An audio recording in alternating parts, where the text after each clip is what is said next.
Hello, hello. It's the time of the week. It's the time of the week again, everybody. It's Women Wednesday.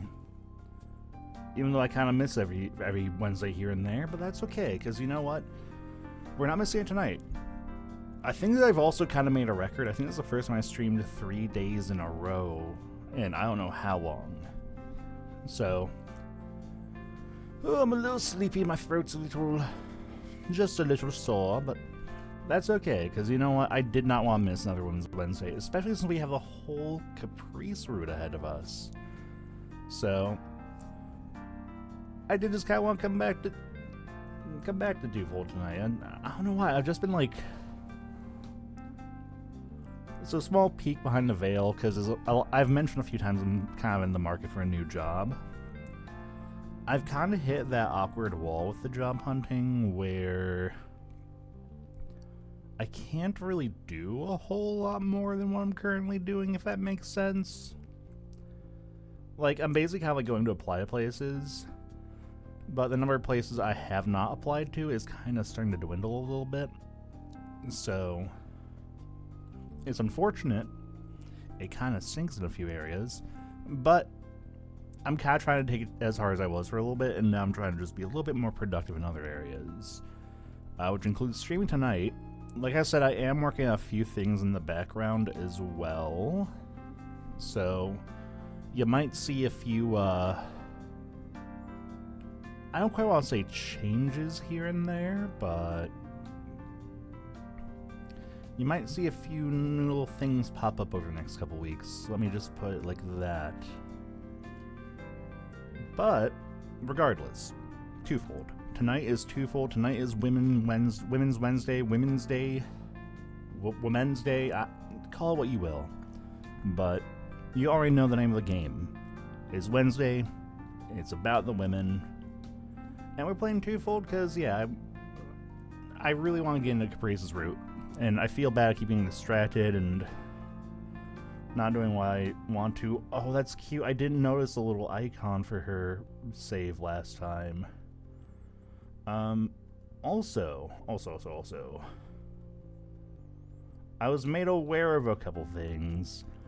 Namely, this save I have. As it turns out, it is good I made this save. Because, yeah, there are apparently other little outcomes, and I was right on the money apparently about reaching out to Darren. Because if you don't reach out to Darren and interact with him as much, he doesn't buy out the writing club. So that can actually shake a few things up. Or at least so I was told. I don't know if that's true or not. But regardless, I'm sure there's going to be a similar crossroad in Caprice's route here. So I'm going to make sure I save when that choice comes up.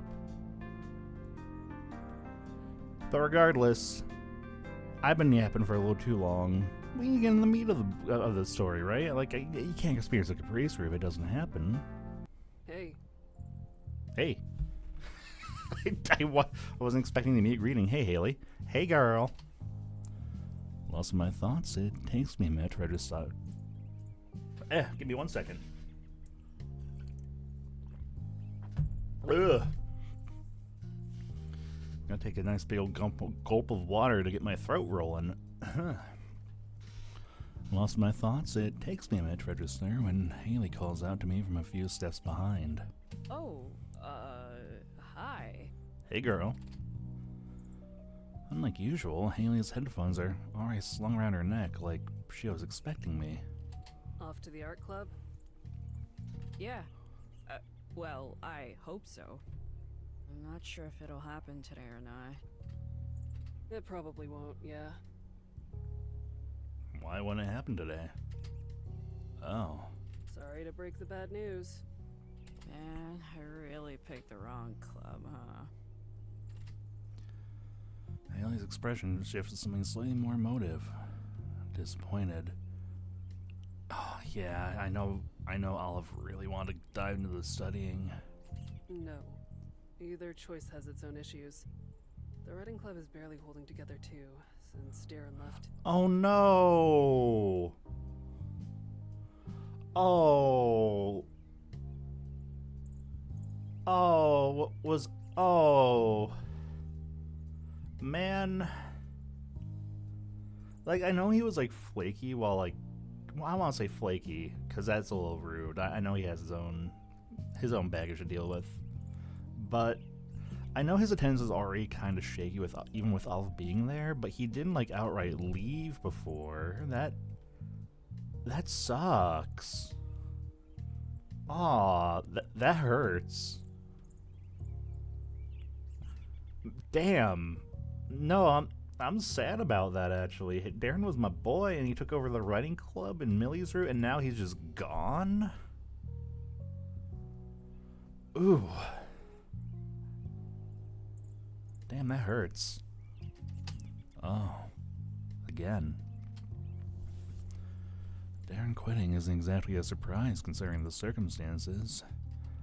Knowing him since high school helped to keep the atmosphere a bit more manageable overall.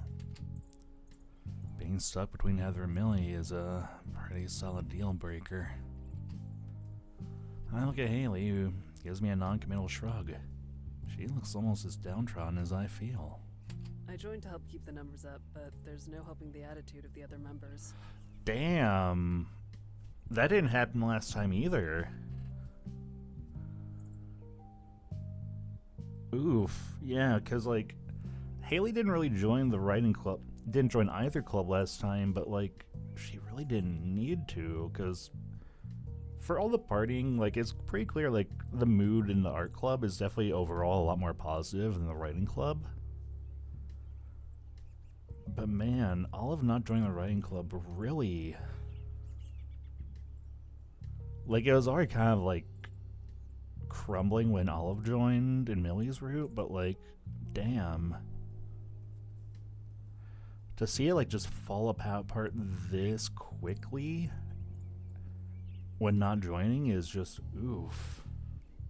Look, I know it's probably weird coming from me, but if you could give the art club an honest try, it'd really help me out. I'm not following, and Haley doesn't seem to mind if I do or not. Caprice is doing her best. She won't let you fail your semester. She's just got a lot going on lately.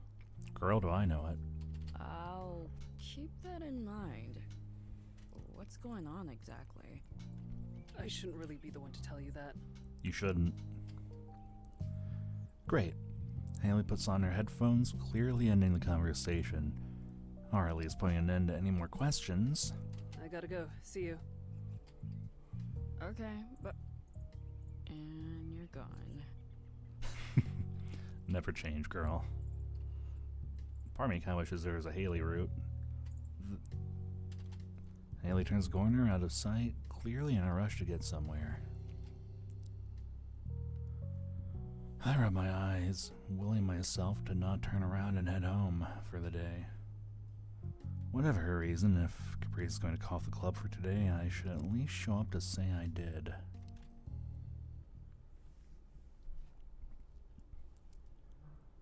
Walking down the hall and up the stairs, I try to repress whatever feelings of anxiety remain. I'm out of options, and there's no going back on my decision. This is my best bet. For better or worse, I need to make the most of it. Before I even reach the door, I can hear the muffled sounds of Caprice's energetic shouting. The people in this building really have to deal with this all the time, huh? I open the door as quietly as I can. Experimentation! Let it flow through you. Let the medium speak to you. Sounds suspiciously like a free study period. Well, that's exactly what it is. You have to fly the nest sometime. When I close the door, it closes with an audible click, loud enough to make Caprice's head turn like a cat who just spotted a mouse. Olive! Welcome! You're late. You know, now that I think about it, she does make a lot of cat-like faces, huh? Like, even right here, you can, she's kind of doing a little, it's like a little subtle, but she's doing a little yeah. Why is everyone looking at Olive like like they're a trapped animal? Caprice, thank you. Sorry. Up at the front desk, our supplies are scattered all over the desk. Everything from paint tubes to crayons to glitter goo. Glitter goo?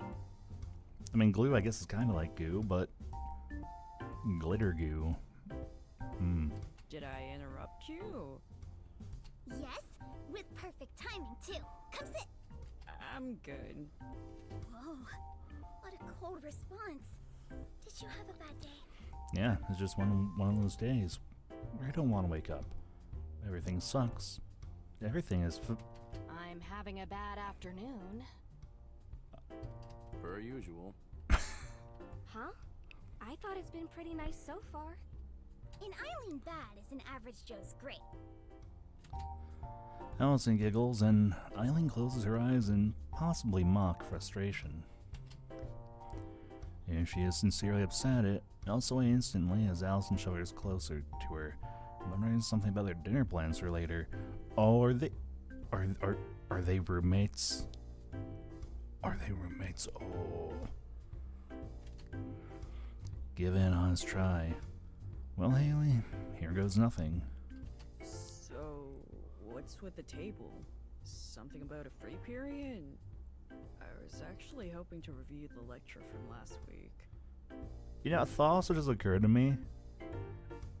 If the Ride Club's really in that shaky state, goddamn, I'm a little angry at Caprice for poaching Wallace like that now, too. Like, man, what happened there? I think we're gonna make a point of kind of getting to know Wallace if I get that option, because I want to know the story there.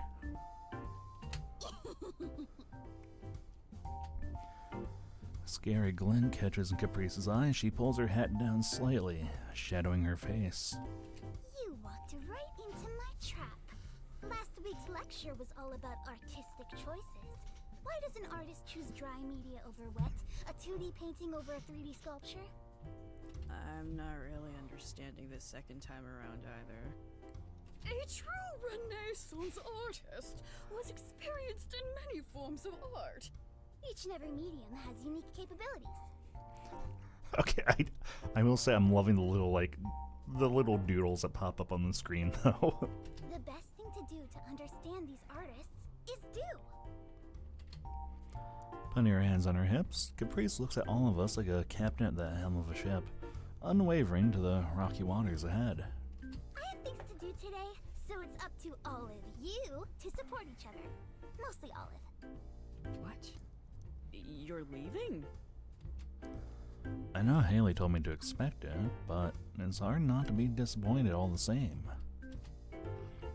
Caprice turns to me, bowing her head and lowering her voice to speak to me directly. I'm really sorry. I'm not usually flaky. I just have some family stuff to do. It is really good practice, though. Try out a few things here and see how you feel. It'll give you some insight into the strengths and weaknesses of different forms. You've been drawing different cacti and plants, right? Try doing that, but in a way you haven't yet. I'll give it a shot. I guess. That's the spirit!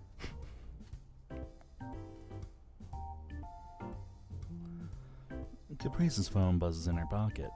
She takes a moment to glance at the screen. Her smile wavers slightly, and when she returns it to its place, her voice has lost just a bit of its excited edge. Oh, I wonder if that's Millie flaking out on something they had planned as a family.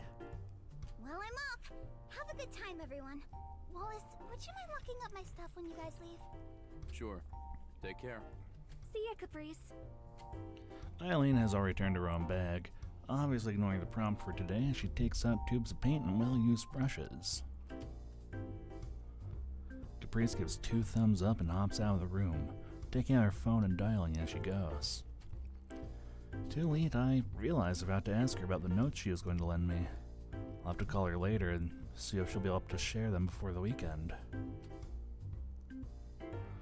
With a sigh, it looks like I'll have to figure this out myself. I take a look at the supplies at the table, trying to figure out what exactly to try out. Olive. What's up? Hey, Allison. I don't think I've heard my name so many times in one day. A weird thought that I push aside for now. I know it seems like a lot, but it's a really fun segment. I remember it from last year. Caprice brought in what she could, but if you want to try sculpting, just let me know. I have some extra clay with me. Oh, sure. Thanks for the offer. I'll be honest, like, I have a lot of the same brainwaves as Olive does, and if Olive is anything like me, you should probably keep the clay away from them, because that's going to go straight in the mouth. Like, just you're going to look away, and you're going to look back, and, you know, it's just all going to be gone. I'm just saying, like, Olive and I have a lot of similarities, and that's what I do in that situation, so, I mean, just be a little careful. Allison gives me a reassuring smile. Without another word, likely to give me time to think, she takes her own supplies off to a table next to Eileen. That just leaves... Hey, cheater. As my eyes follow to Wallace, he meets my gaze evenly. I notice he doesn't have a single thing with him in the way of art.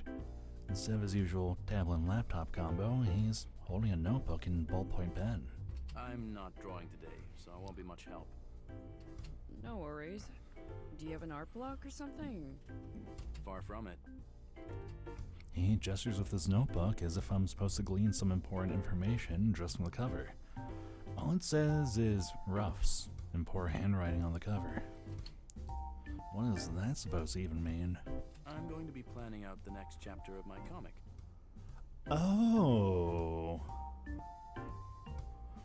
So he hasn't fully turned away from writing. Oh, I think I might have an idea of what happened with him then. Because, yeah, writing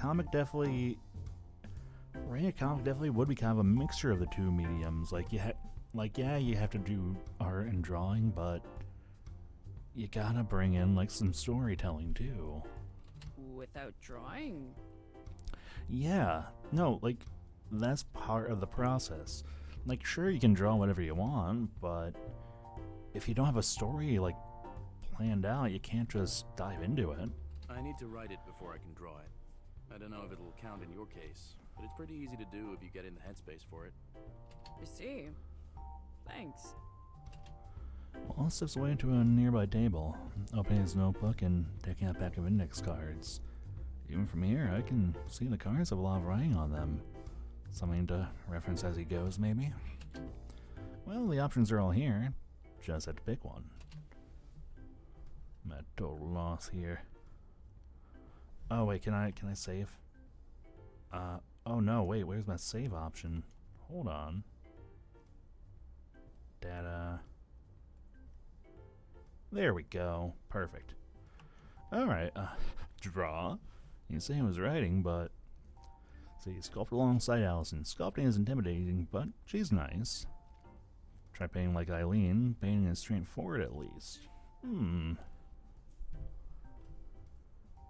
Yeah, because I kind of think I get Wallace's I'm so curious, though.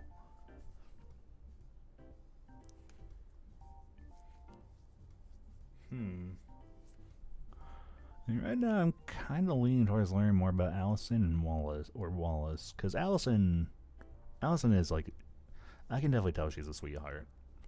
And I know she'll be, like, really supportive. Eileen's kind of the only one I'm not too certain on, because she's a kind of... She's definitely no Heather, but definitely a little standoffish, and again, sometimes the toughest eggs to crack are the ones that give you the most reward in the end. This is actually a tough one, because last time with the writing club, it was kind of easy to kind of gravitate towards Darren, but here... I mean, here we got like a trio of characters who all have my attention in some way, shape, or form. You know, I was thinking of doing Wallace before. Let's take the Wallace plan. Unfortunately, the idea of trying to pick up another new skill on top of everything else I've had to learn about art in the past few weeks just feels too daunting. Just to show I tried, I ended up taking a pick of different weighted pencils. They all look the same, but each is adorned with a different number and letter. Heading over to where Wallace sits, I plop down next to him and take out my own notebook. You give up easy? It's more that I know my limits. I don't have the brain space for anything else right now. I get what she's saying, and I will give it a shot. Just not today. Fair enough. Before you got here, Caprice was making sure we knew how hard you've been pushing to pass. Taking it easy isn't so bad once in a while. Yeah, you don't want to overwork yourself. She said that? I feel the heat rise to my face in embarrassment.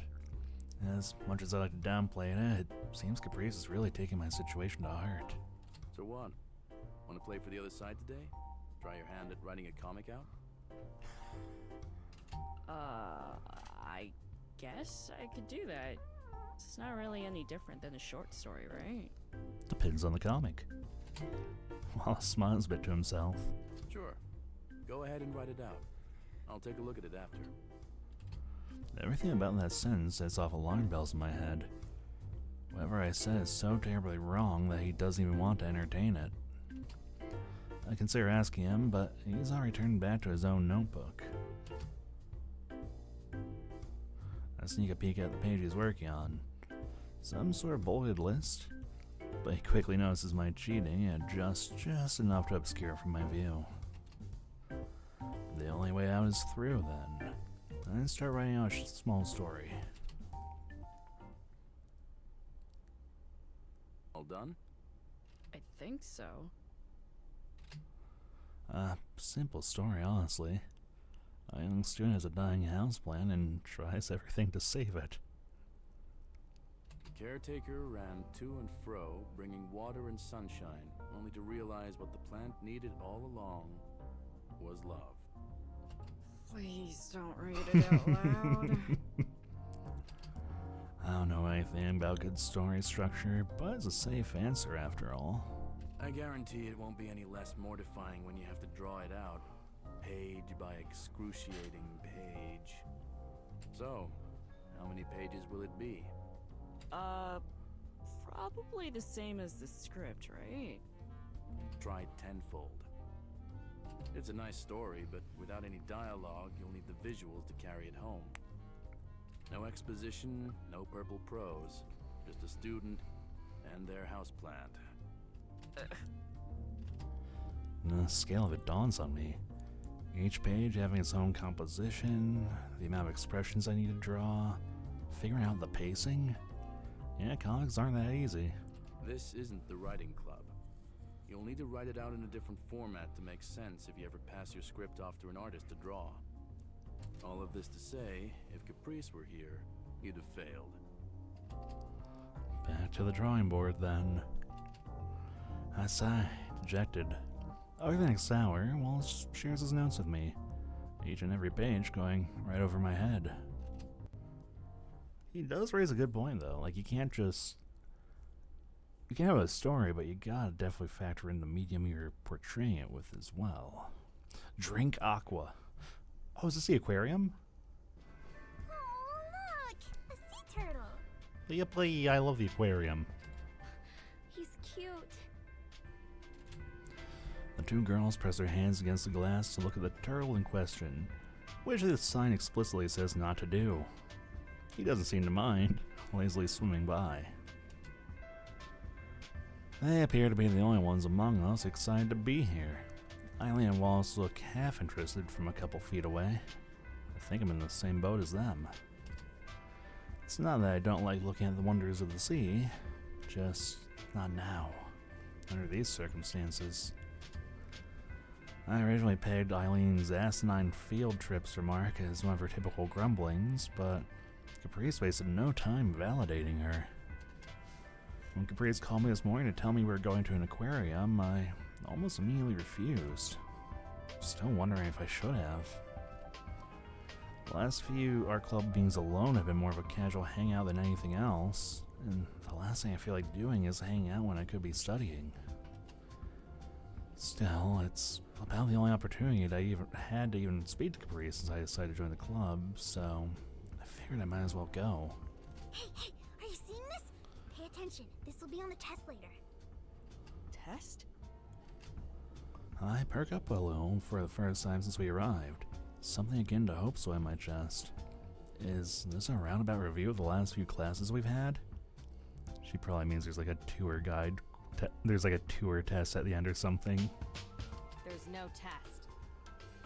The test! Taking offense Eileen's statement, Caprice peels her eyes away from the turtle, spinning dramatically to face us. I deflate a bit. Any chance of actually studying out the window? Like always, the test is gonna be the stuff we make that comes afterward. I'm expecting you to come back fully inspired. Field trips are never just about having fun, huh? She simply waves him off, returning her attention back to the tank. If you can't look at a creature in its natural habitat and become inspired to draw or paint, then you're a lost cause. These aren't their natural habitats. You right. I've seen blackfish. You right. They do what they can to emulate it. Yeah, but the human touch, I have opinions on this. We're not gonna go down that rabbit hole right now. It's close enough. Look at him swim. She points again, this time to the turtle, who's making another round by the glass. He twirls as he swims past, eager to give us humans a show. And not just him. This place is filled with life. All of it beautiful. At least one of you gets it. Let's head to the next exhibit. She grabs Allison's arm, and the two of them pull forward. The rest of us trail behind. She gets this excited every time we come here. How often do you guys visit this place? In the past year, 4 or 5 times, maybe. Last time I came here, I was in elementary school. It's been 5,000 years. And it already feels too soon, right? As if to justify her distaste for the place, she shivers a bit. I thought it was odd for her to dress this warm for the occasion, but it actually looks like she could do with another layer or two. Hey, there's nothing wrong with visiting as an adult. Once in a while. Every few years, I could see. Doesn't the novelty wear off after so many times? Honestly, it really depends, I would say. It depends on the individual, because, I don't know, you can find joy in different things depending upon like what you like and what you don't. Not for her. By the time we've caught up with the two, they've stopped another tank to watch more fish swim by. Caprice points to this and that as the little things swim by, rattling off facts as they go. Allison seems to be keeping up with Caprice's pace well enough. Plankton mostly. Crabs. Right. It's, there's a word for it. Both of them close their eyes as if trying to think of whatever they're talking about. There you are. You should have told me where to meet. Oh, hello. Mom! She rushes to hug the woman who approached us. The uniform she's wearing matches the other aquarium employees we've seen dot around the place thus far. Well, we met her a lot more quickly than we met Mike with Millie, huh? Although then again, Millie was kind of avoiding the family, so that makes a little bit more sense. By the rest of her appearance, she's definitely related to Caprice. Were it not for the shout, I might have guessed her for an older sister or maybe an aunt. Hey, here for club work? Yep. She looks like each of us, but lingers on me with a polite smile. I'm guessing I'm the only one she doesn't know yet. Oh, right, Mom. This is Olive. They're our newest member. Nice to finally meet you, Olive. Oh, so she's heard about us. Finally. I glance over to Caprice, who smiles back at me like nothing is amiss with that statement. She extends her hand to shake, so I grasp it. Her handshake is gentler than I would have assumed for someone related to Caprice. In the back of my mind, I remember all the times Caprice has dipped out citing family affairs. Her mom looks perfectly healthy, though, which is a relief. I'm Charlotte, but you can call me Charlie. Caprice's mom, as you may have gathered by now. I don't think I'll ever be comfortable calling a peer's mom by her given name, let alone a nickname. Not Charlie's cool. So, hey, you guys looking for inspiration? Yeah. That's the excuse. Doesn't even try to hide the shade in front of Caprice's mom, damn. Great. Check this out. She plays the part of a tour guide well. Leading us all to a nearby tank, each of us falling behind with various levels of eagerness. As Caprice and Allison fawn over the various fish, Charlie narrows her eyes looking for a specific creature. Eventually seems to spot her prize, pointing toward a small pile of rubble. He's kinda hiding, but look at that guy there. We got him in recently. We all move closer to see the creature by looking from behind the aquarium rocks. That's a wolf eel. Oh. Those things are hideous, but they're so cool at the same time. He's pretty ugly. Sorta looks like this guy. She grins at Wallace, who responds with an exaggerated scowl. Hey, the eel is trying his best. Glad to see I have so many people in my corner. The conversation doesn't even seem to register to Caprice, as she keeps the entirety of her focus trained entirely on the timid creature. He's cool. He is ugly, though. Totally. He's also not really an eel. What? He looks like one. What makes him not one?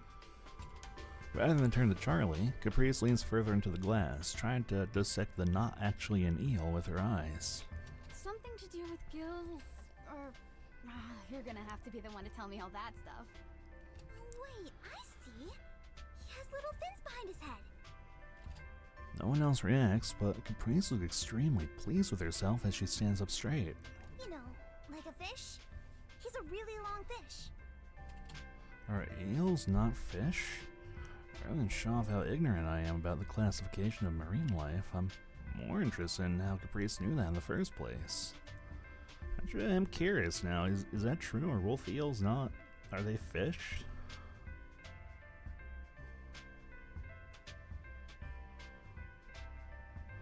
Huh. So they are.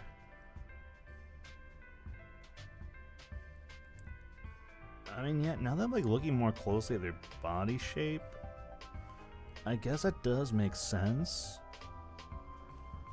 I also misremembered exactly what wolf eel was, actually, admittedly. I thought I'll admit, like, I remember them looking a lot different than this, so I was probably thinking of something else. But yeah, no, that's definitely a fish. That's a fish if I've ever seen one. Are you studying this stuff alongside art? Both Caprice and her mom turned to me in response. Wow, Caprice looks a bit confused by my question. Charlie is beaming. She didn't say. Caprice here is gonna be a marine biologist. Respect. She pats her daughter's shoulder with pride. Caprice looks a bit sheepish. It's what I plan on studying in university anyway. These two seem to get along well. Like mother like daughter, or? No, she's smarter than me.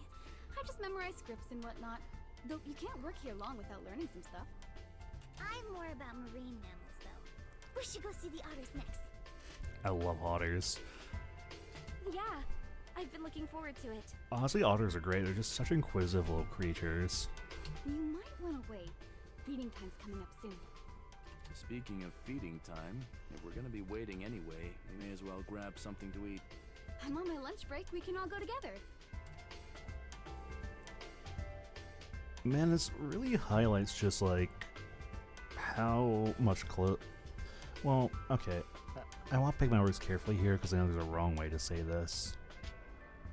It really highlights how little tension there is with Caprice and her mom compared to like Millie and Mike. Because even though Millie clearly like loves her father very much and is like cordial with him, there's still kind of that strain because of the whole situation. Whereas with like Charlie here, like it's clear that like even with everything going on, like they're besties, right? Like they've got each other's backs. There's no awkwardness at all there. It's just like an interesting little. It's just interesting. Like I really didn't expect Charlie to like come into the picture so soon into Caprice's route. The aquarium has a little sea-themed cafe, more cafeteria than restaurant. The menu items have various quack names to mask the fact that it's all bog-standard food. Cafe of the Deep. I stand next to Caprice as we serve ourselves at the tiny salad bar. Or rather, for the first time since we arrived, Caprice has slowed down. Specifically a stand next to me, it seems. Hey! What are you plotting? She speaks in a sharp whisper like she's telling me a secret. How are you enjoying it so far? Enjoying what? The aquarium? She nods earnestly, glancing back at her group a few paces ahead of us. Well, it's nice. Yeah. It's the best! But, I wanted to make sure you're actually having a good time. I know I haven't been the most reliable person to you lately. Oh. She smiles a bit distantly. I guess my reluctance to enjoy the field trip has shown more than I thought. Or she's better at reading people than she lets on. I mean, it hasn't been all bad. The club has been perfect for catching up on the practical assignments, but I would really appreciate any help with the exam portion too. Hey, never hurts to be honest. Absolutely! Our next meeting will be extra crunchy. You'll see! Like peanut butter? Anyway, I really appreciate you giving it your all, including coming here. I have to beg Eileen and Wallace to tag along for these sometimes. She laughs a bit, despite the fact that it doesn't really sound like a joke. Still, I give her a smile in return. I mean, that's fair. But given like kind of the vibes I got from Eileen and Wallace, I can definitely see them not being the most eager to come out to this all the time. Although that being said, like, again, they'll never be Heather. Heather was bad. We finish piling up our salads and find our seats at Charlie's table, with the other three in our party off and another quietly chatting amongst themselves. So, Olive, have you ever been here before? Kind of. Like I told Eileen earlier, the last time I was here was in elementary school. Caprice loved this place as a kid. Couldn't get enough. More than now? More than 4 to 5 times a year? She would drag me here. There was nothing I could do. Uh-huh, sure. Yeah, right. You begged me to come. No, I had no choice. No, that... Caprice, you cannot deny your nature. I know your nature. You're an energetic little goblin, and I can see that energetic little goblin wanting to run here every chance they got. Given her enthusiastic invitation this morning, it's hard to buy Caprice's case here. I couldn't just leave you at home. You did love it, though. It's alright, I guess. A solid 7. Maybe an 8 when the winter decorations are up. She's not fooling anyone, not even herself, a fact she's willing to quietly admit with a smile. The way these two effortlessly bounce off each other is something to be admired, and I can't help but match hers and Charlie's grins, albeit considerably smaller. And it's like I said, like... even though she hasn't, like, been showing up in this part of the story for super long, as of yet, like, I already have, like, a much stronger bead on her and Caprice's relationship than I did when, like, the first time we saw Mike and Millie's route. Like, it's just, like, there's a very clear, like, closeness and, like, camaraderie. I don't know if I'm, like, camaraderie is the right word, but, like, you can tell these two are, they're family, right? Like, there's no awkwardness, there's no, like, resentment or anything like that. It's just like they got each other's backs. And it's, like, really sweet to see, like, how this side of, like, the narrative. There's a question that eventually comes to my mind that caused my smile to waver a bit. But if it's anything like my own situation, it might get awkward if I were I'd ask, oh, you're probably thinking about the father situation, huh? I guess I think about it more now, like, this also kind of sheds light on, like, why Caprice is probably, like, so, like, I don't quite want to say pushy, but definitely wants to, like, try and, like, have Millie do more stuff with the family, right? Is, like, Caprice, like, loves spending time with her mom, clearly, and she just kind of wants Millie to, like, have that same, like, level of closeness, I think. Man, this is, like, kind of one of the things that, like, I love and hate about having done the other route, because it's, like, I can kind of just, like, it just, like, builds on the, it's just, like, interesting to, like, make comparisons, but it's, like, it also makes me wonder how, like, I would be able to perceive a lot of this if I had never done the other route, you know what I mean? Anyway. There wasn't always someone around to watch her for me, so I'd take her to work sometimes. This place was pretty accommodating, thankfully. She answered my question without the need to bring up myself. Charlie's demeanor remains unchanged, so at least it doesn't seem to be like too much of a sore spot. I get that. My mom had to bring me into work now and then, too. I guess our family lives weren't super different growing up. A small, vague feeling of melancholy flickers in me for a moment. I don't know whether it's for myself or Caprice. If it wasn't Mom bringing me in for work, it was Grandpa driving me up here just to visit. I was raised by the sea. She tilts her head up slightly, bringing the back of her left hand up to her forehead in a dramatic fashion. And this junky cafe food. I mean, hey, yeah, you work here, you're allowed to admit it. Charlie frowns for a moment as she stirs a small bowl of soup in front of her. Between that and the salads Caprice and I opted for, we ended up getting the most sophisticated items on the menu, which says altogether way too much about the meal selection here. Things are changing now, though. How's Mike? Mike mentioned... He's fine, thank you. How's Millie? Have you tried talking to her again? Ooh.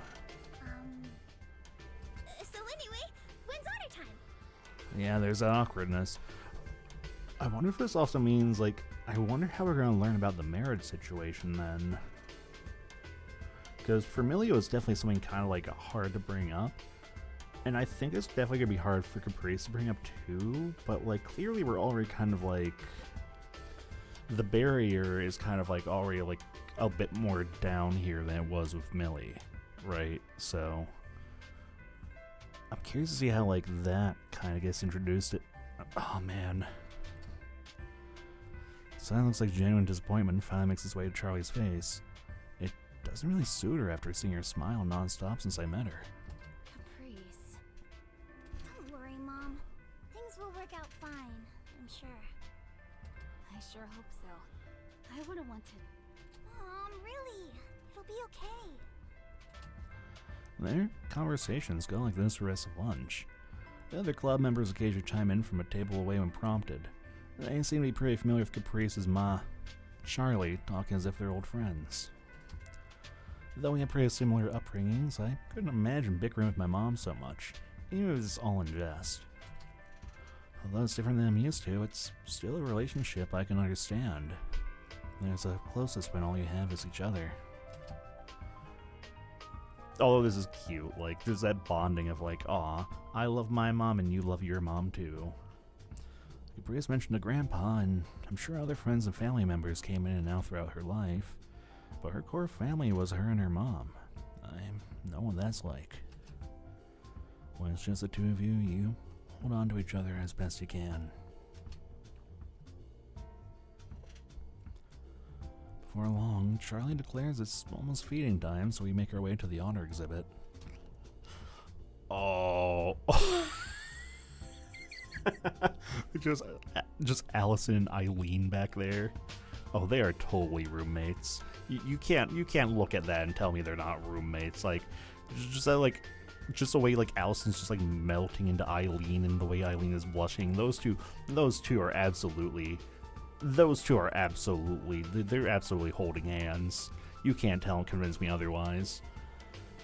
She's the one who directs the crowd to watch, explaining as a handler feeds the critters. Of their body weight a day. Wow. Oh, that was actually a good touch, just kind of like hearing her voice fade in like that. That was actually pretty well done. When she's giving the speech, her voice is loud and cheerful. I can definitely see where Caprice gets it from. Otters really are cute little things. Even Eileen and Wallace seem interested, while Allison looks like she's about to cry from their cuteness, clutching her mouth. And Caprice... Olive, look! Ollie the otter! Maybe it's short for Olive, too. That's adorable. She laughs, apparently finding this amusing. I show her the grimace she probably expects, and she laughs more. Caprice gets excited about everything, it seems. And I feel like today I'm seeing her watch something she truly loves. Don't forget, when we get back, we're drawing otters. Or wolfies. What about wolf otters or otter eels? Not that she doesn't love art, of course.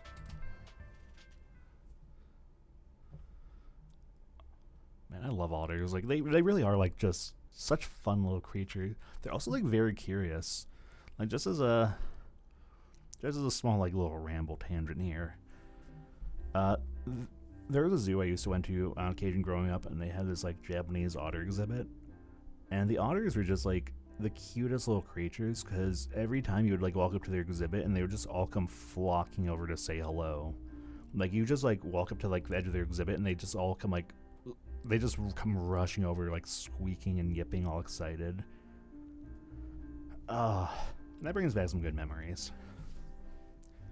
In contrast to my struggles in art, I can appreciate the simplicity of my other classes, where there's only one right answer to every question.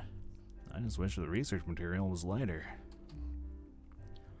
With my bag roughly 50 pounds heavier than it was when I first entered the library, I make my way towards the exit, eager to get this burden of books off my back so my poor spine can rest. Olive, is that you? Oh, hey, Millie. Oh, it was also good. Interesting. Like, I don't think we ever saw her hanging out with Wallace outside of Caprice, outside her route, too. Unfortunately, familiar pair of students provide a sudden change in plans. She's quick to grab my attention and as loud of a voice the library will allow. Her flag me down after joining the art club is a surprise, though not as surprising as her conversation partner. Yeah, now that I think about it, we really never saw Caprice during Millie's route, so this is also a kind of change of form here too. Well, at least not right away, it took a while. But yeah, this is already a change of form.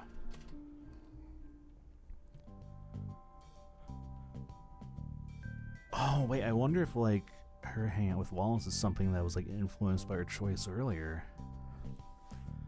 I approach with a small wave, place my bag on the ground as quietly as I possibly can as I reach their table. It's me. Good to see you again, Millie. And, Wallace. It gives a small nod, but not much else. How have you been? It looked like your bag was going to snap you in half. It's fine. Just being overeager, picking up everything for all my classes in one go. Don't run yourself ragged. Part of the learning process is figuring out how to pace yourself. A lesson I wish our club leader would take to heart. Tell me about it.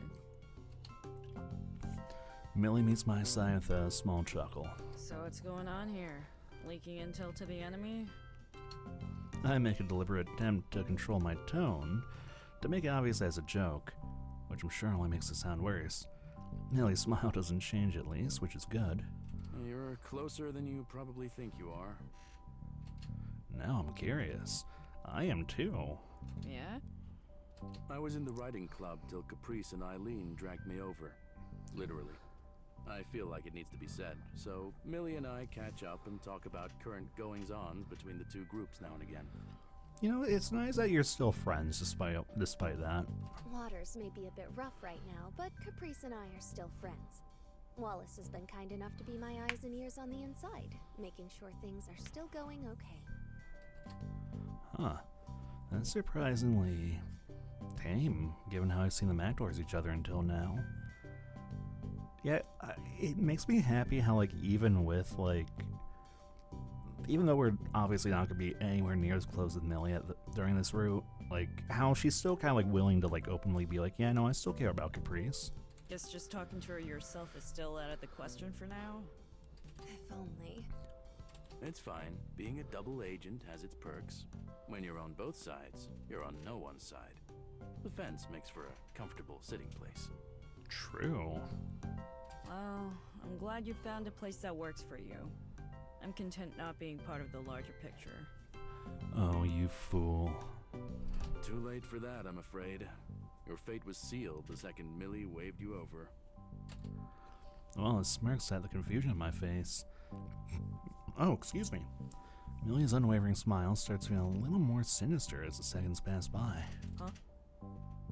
What we've said here stays with us. Millie has made people disappear over spilling less sensitive secrets. Okay, Wallace, you're winning me over. You were kind of awkward at first, but I can see you're just as much a goofball as everybody else. Oh, shush. Even though it was an obvious joke, I can't but feel a small chill run down my spine. Granted, that could just as easily be attributed to the strain it was under moments ago. In all seriousness, Olive, help look after Caprice, won't you? I know it doesn't seem like it, but I really do worry about her. You just met us at a weird time. Yeah, sure. I'll do what I can. I lift my book bag up, grunting a bit as I mash a sleigh over my shoulder. It's been nice talking to you. See you at the club, Wallace. I pivot on my foot, place my back to the door as I start making for the exit. Oh, you think it's gonna be that easy to escape? Oh, and one more thing. Yeah, I knew it. And then I stop. Like Wallace said, please don't repeat any of this. We're still fighting after all. Even without seeing her, I can visualize the comically sinister grin she's wearing as her voice takes the form of an evil sorceress or some such. It doesn't last though, as she and Wallace share a laugh at her delivery. I didn't hear a thing. I leave them to their club talk, my pace quickening just a bit.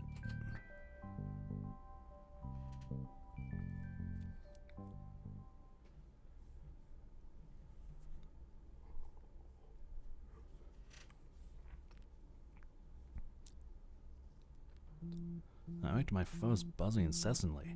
It's not the alarm I'm used to hearing. Well, good morning to you too, Caprice, I'm assuming. Without leaving the comfort of my bed, I reach to grab it. 5 new texts. Oh, she's so going. Is her phone icon a little otter? That's cute. Hey, wake up, sleepyhead. You don't have any classes today, right? Me neither! So when's a good time for you? For some tutoring, I mean. I didn't forget my promise. Text back ASAP. Or I'm charging you extra. I just noticed a timestamp on all these. 647, 647, 647. She just like rapid fired all that. Somehow, her texts hold a new level of energy. Maybe they'd be a little charming if she didn't rapid fire them. Just woke up. We didn't agree on you charging me anything. Good. Brush your teeth, wash your face, take a shower, and get ready to go. Brush your teeth. Go where? Tutoring. I said that.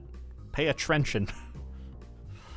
I know she's probably like typing so fast she's making typos, and that's so funny to me.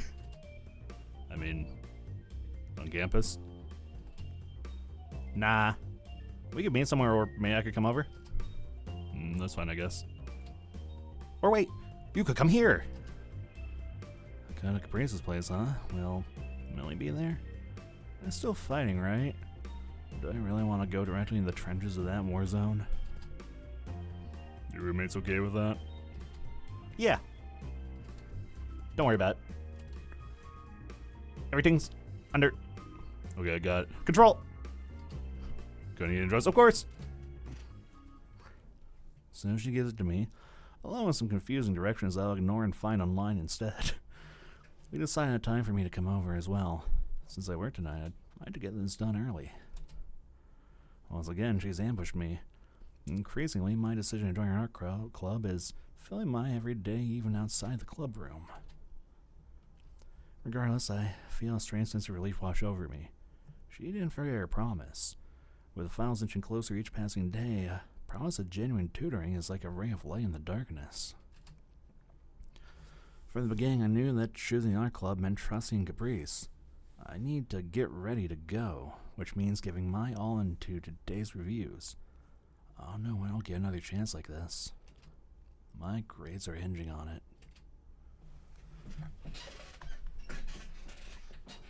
I haven't gone to many other people's places in my adult life. I can't help but feel a little nervous. The fact that I might find myself physically stuck between Caprice and Millie doesn't help matters either. If they weren't afraid to go back and forth on campus, I can only imagine the terrors that happen in the privacy of their home. All this absent-minded musing has given me just enough time to pedal my way to the entrance of their complex. Time to push aside any lingering worries, Olive. From the outside, their building looks nicer than expected. I guess that's what 3 people together can afford. I press the doorbell and immediately I hear muffled shouting on the other side. The door unlocks and swings open, and I'm greeted with the smiling face of Caprice. Welcome! Hey, girl. Oh. I like the little fish on her tank top. I think it's like the first time I've seen her not wearing the little vest, so I never realized that she had a little fish shirt on. You're late. Oh, that's another one for the collection. Hold on. Hold on. Hold everything. Okay. Then let me just slap that there alongside everything else. That reminds me so much of the face. This is giving me like flashbacks to like Upwards Rain. Just all the goofy little faces. I love it. The sun shifting tones stings more than it should. Yeah. Sorry, got held up just a little bit by traffic today.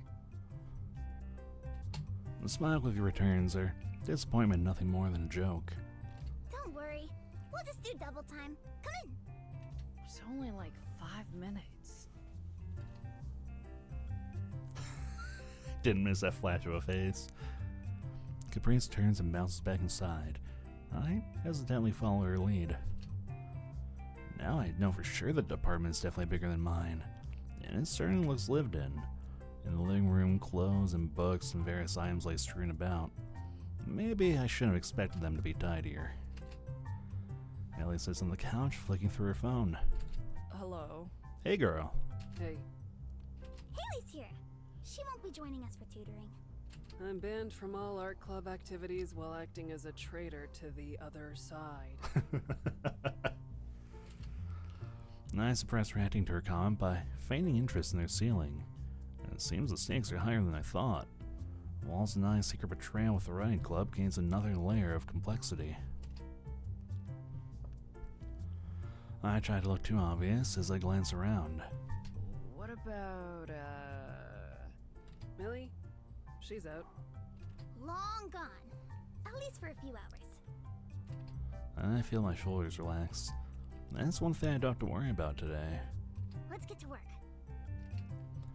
I give the apartment a quick once-over. I want to start making my way to whatever study area she may have planned out, but everything is so messy. Where? The counter.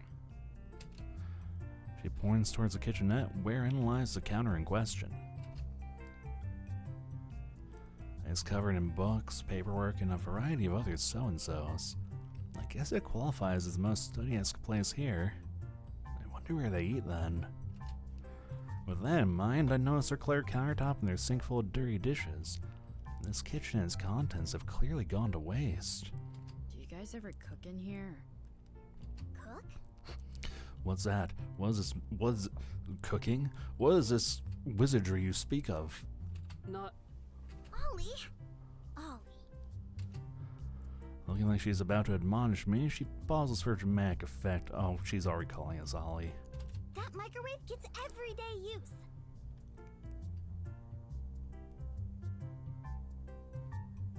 How are you still alive?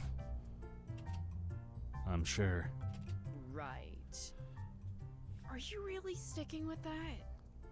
With what? Ollie.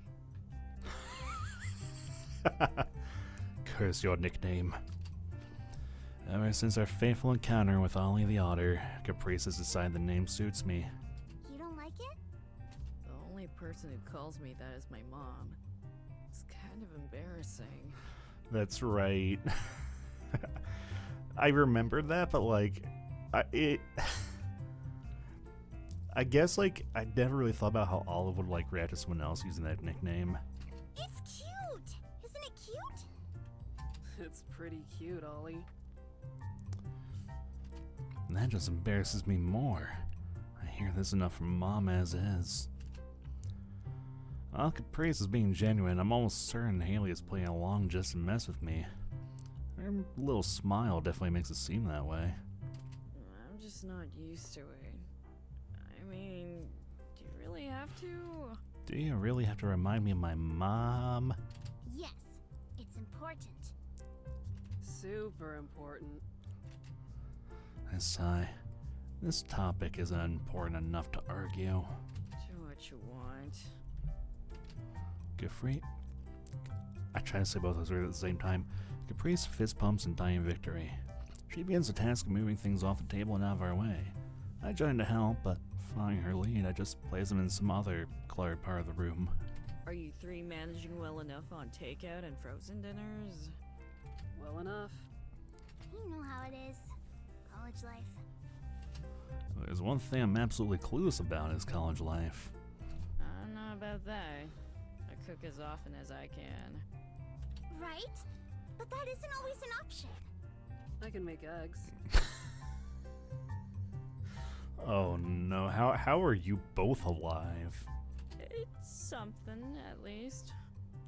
Caprice cannot. Ailey's head swivels, a small frown revealing itself. I follow her line of sight as Bess and Mabel, eventually landing on the microwave Caprice claims is well loved. Caprice cuts my concerned gaze off by jumping between myself and the kitchen. Anyway, She pulls a chair out from under the table and gestures to it. you wait here, and I'll go grab the stuff we need. She bolts off, presumably towards their bedroom. I share a glance with Ailey, but she shrugs. Want a tour? Sure. Then moving from her spot, she gestures down the hall. Bathroom and bedrooms are that way. That's about it. You've seen everything else. That's about it. See ya. Thanks. I really think I've got my bearings now. I'm not sure whether her attempt at humor is just Haley being Haley or her struggling to make proper conversation. Given the dead air that follows my response, my guess is the latter. Caprice still struggling with making meetings, huh? Yeah, things have been really busy for her, apparently. You think you have enough time to catch up? I don't know yet. Do you think I made the wrong choice? Nah, you're right where you need to be. You two can figure it out. I expected there to be a moment of reflection before she continued, but her response was surprisingly immediate. That aside, I hope my being here isn't making things worse, at least. I was under the impression you were here to get a passing grade. Well, obviously. But that doesn't mean I want to give Caprice a hard time. Aww, your empathy is showing. Color rises in my face as she gives me a sly smile. I feel like she's messing with me somehow. Before I can say anything else, Caprice returns. Her hands are full of books and loose papers. Here we go. This is everything I have from my past art classes. Basic fundamentals, a bit of history. She emphasizes by poking her finger on top of the stack. Plus some personal stuff I brought. Digging through the pile, she pulls out a floppy textbook. I recognize it immediately. I brought the same book myself. Art. What is it? And much more. Did you bring yours too? That'll make it a bit easier. It's in my bag. I explain as I begin taking it out, along with a couple other required texts. Good. She takes her seat and pulls out a stool next to her, beckoning me to follow. Once I've complied, she returns her attention to the book in front of her.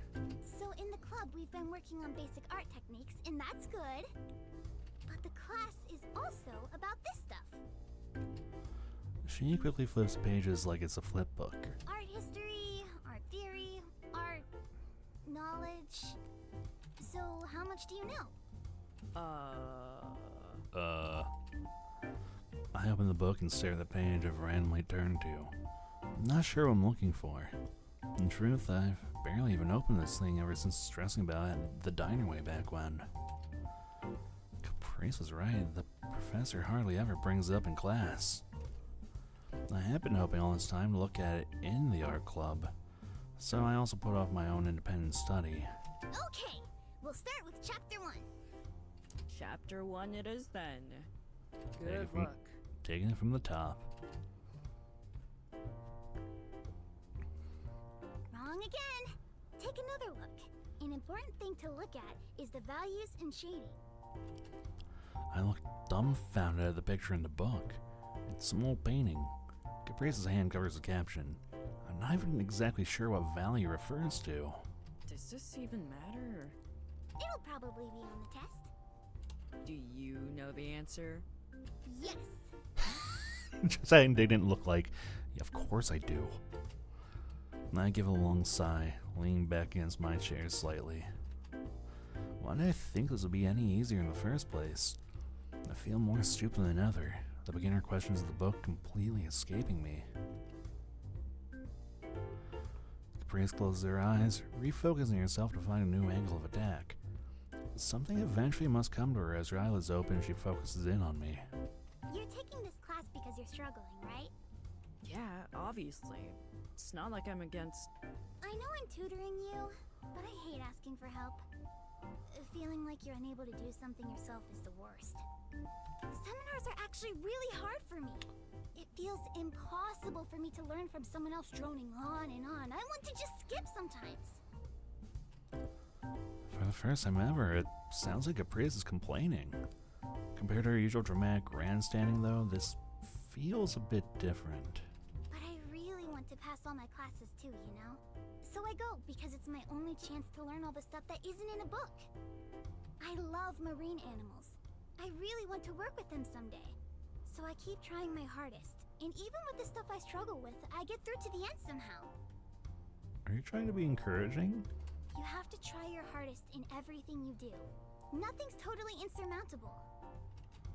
She tilts her head, trying her best to get the rest of the thought out of her brain.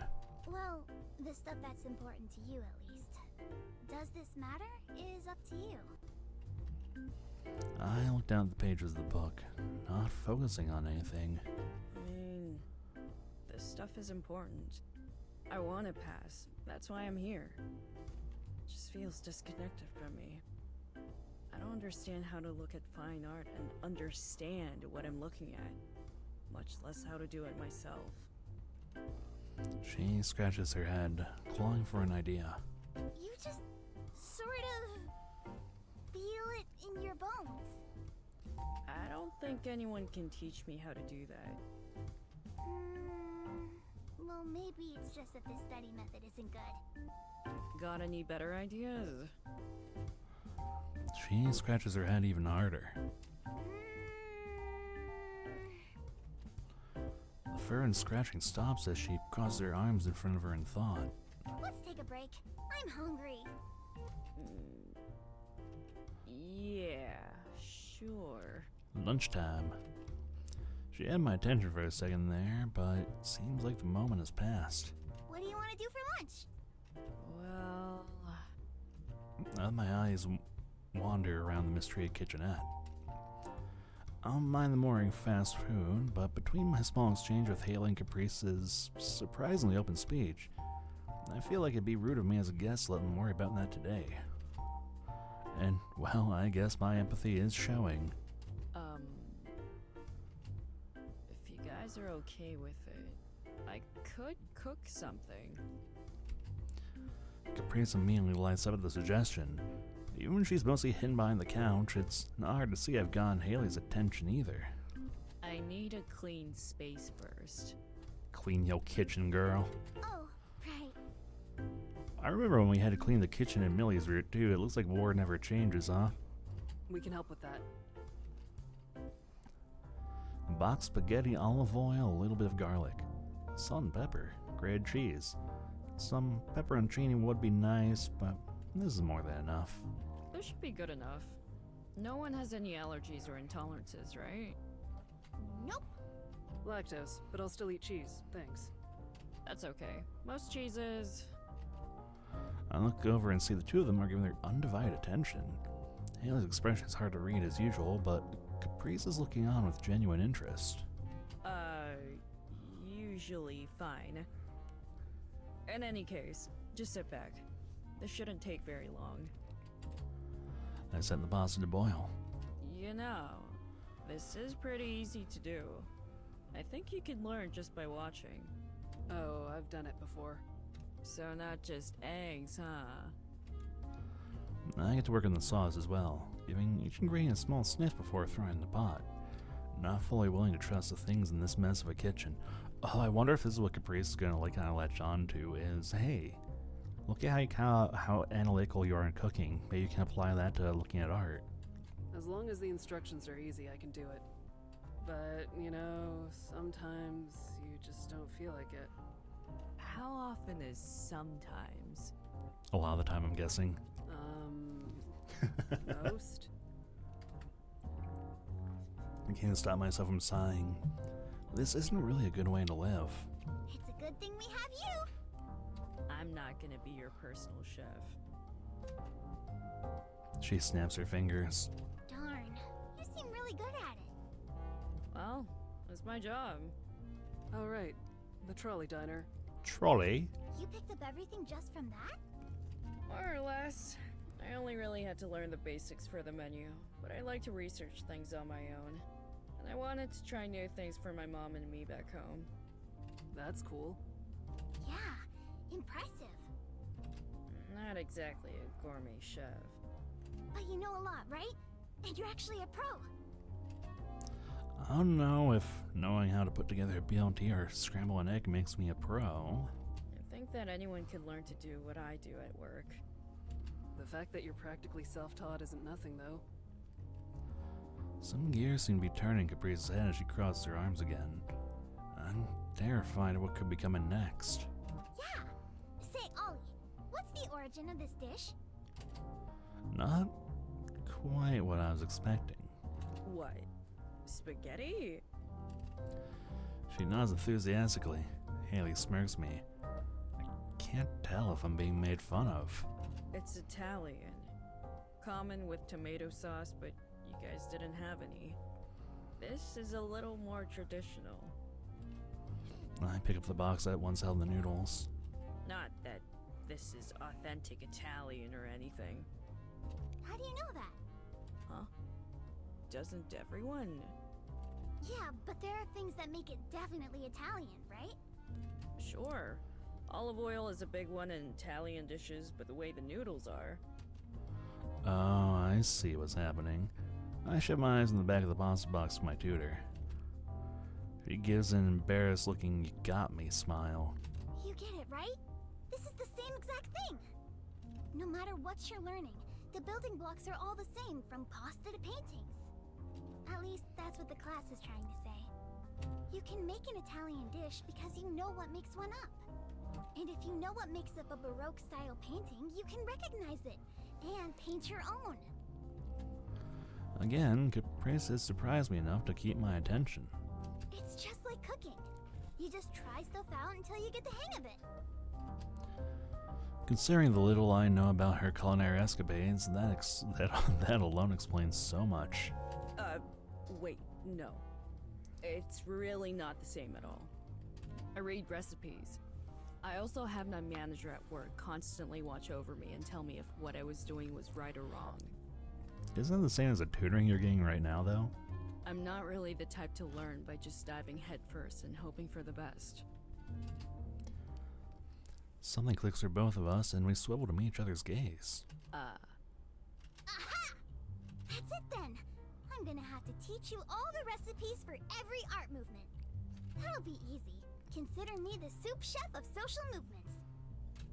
I don't even want to correct her. Oui, chef. She definitely didn't see my offer to cook in the cards today, so actually being able to tie it all in on the spot has impressed me more than the actual lesson. True, her attempt to connect was a little clumsy, but it definitely worked. I think we both understand each other a bit better. I begin to drain the pasta. When I originally thought of an elective art class, I thought I'd just be drawing whatever, which seemed doable. It's hard to consider all the history and stuff alongside it, though. The art we do today is built on the art of the past. Or something like that. I think cooking is probably the same? It is, yeah. But I understand, so we don't need to keep stretching the comparisons. Finally, end of that lesson, I returned to watching the pot in front of me. Food's about done, by the by. I'm glad we hit the important part of the lesson. Good job, team.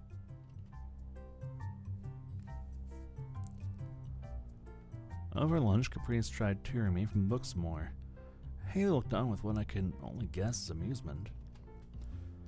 I don't know if anything changed within me because of what she said, but for some reason talking about while eating the spaghetti I cooked made it feel a little easier to get into. Thanks for the lunch. Thank you for helping me out. Really. I promised I would. If you liked it, I could teach you how to make something like this sometime too. Yeah. Just make sure you have a fire extinguisher. Or 3, handy if you do. Hey, it wasn't that bad. Haley visibly shudders. It was worse than bad. What happened? It was one mistake. Don't worry about it. I'm a little curious about this. I love hearing about cooking mishaps. She ushers me out the door, closing it behind her. Forget about that. You're not going to tell me? Nope. It's the past. Let's keep looking forward. Uh-huh. Well, thanks again for the tutoring. I hope some of it stuck. You can be thick-headed. Oh, really? And you're not? I'm the teacher here. Besides, I've cracked the code. You're never gonna be able to get rid of me or my fun history facts. Oh? How was that? Give me your phone and you'll see. Alright, good luck cracking that code then. I didn't think it would actually be 1, 2, 3, 4. Really, Olive? No. You actually made your pass. Really? Even I don't do that, huh? Your actual password isn't password, is it? I'd like to move on from this topic. No. Olive, I looked up to you. I respected you as an equal, but oh no. With a few quick swipes, Caprice navigates my contacts and opens up her own profile. A couple taps later, music starts playing. Ta-da! I'm gonna send you a million notes. Every single day will be a quiz. I don't think I've ever set a custom ringtone before, so I won't be able to change it even if I tried. She snickers, a smile left behind her face is contagious. She got me. After a moment, she passes back my phone. Don't forget, club meeting tomorrow. See you then. Yeah, same as always. Take care. She re-enters the apartment, slamming the door behind her. I retrieve my bike and prepare for the ride home. Later, I catch myself at work cooking with a little more enthusiasm than normal.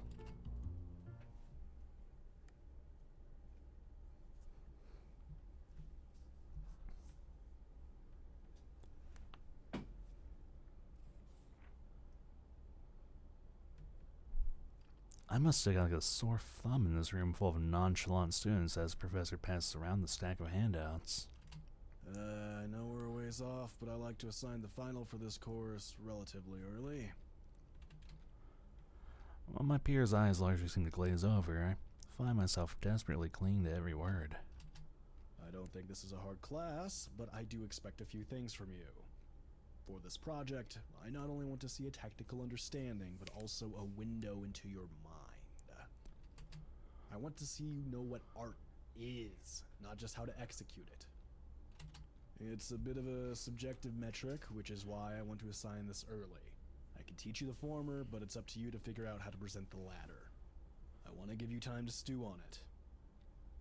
Hold on, he doesn't have a he doesn't have a thing, so I think I should do my due diligence just so there's not some emptiness there, you know what I mean? Oh, hold on, let me get back in my corner. It's no surprise Caprice had mentioned taking classes with this professor before. They both seem to enjoy the philosophy of all it has to of it all almost more than they like the medium itself. The fact that my tutor holds the same teaching style as my professor should come as a relief, but I can't help but feel the knots forming in my stomach. No matter how much I study, it could still come crashing down if I don't measure up to his invisible standards. Whether it was a deliberate act after sensing my worries, or a simple disregard for personal space, a small bump from Caprice's elbow drags me out of my own head and back into reality. I'm sure she'll want to say her piece in the matter once class is out, so I decide to keep my head down as I pore over the assignment sheet hundreds of times until the top of the hour.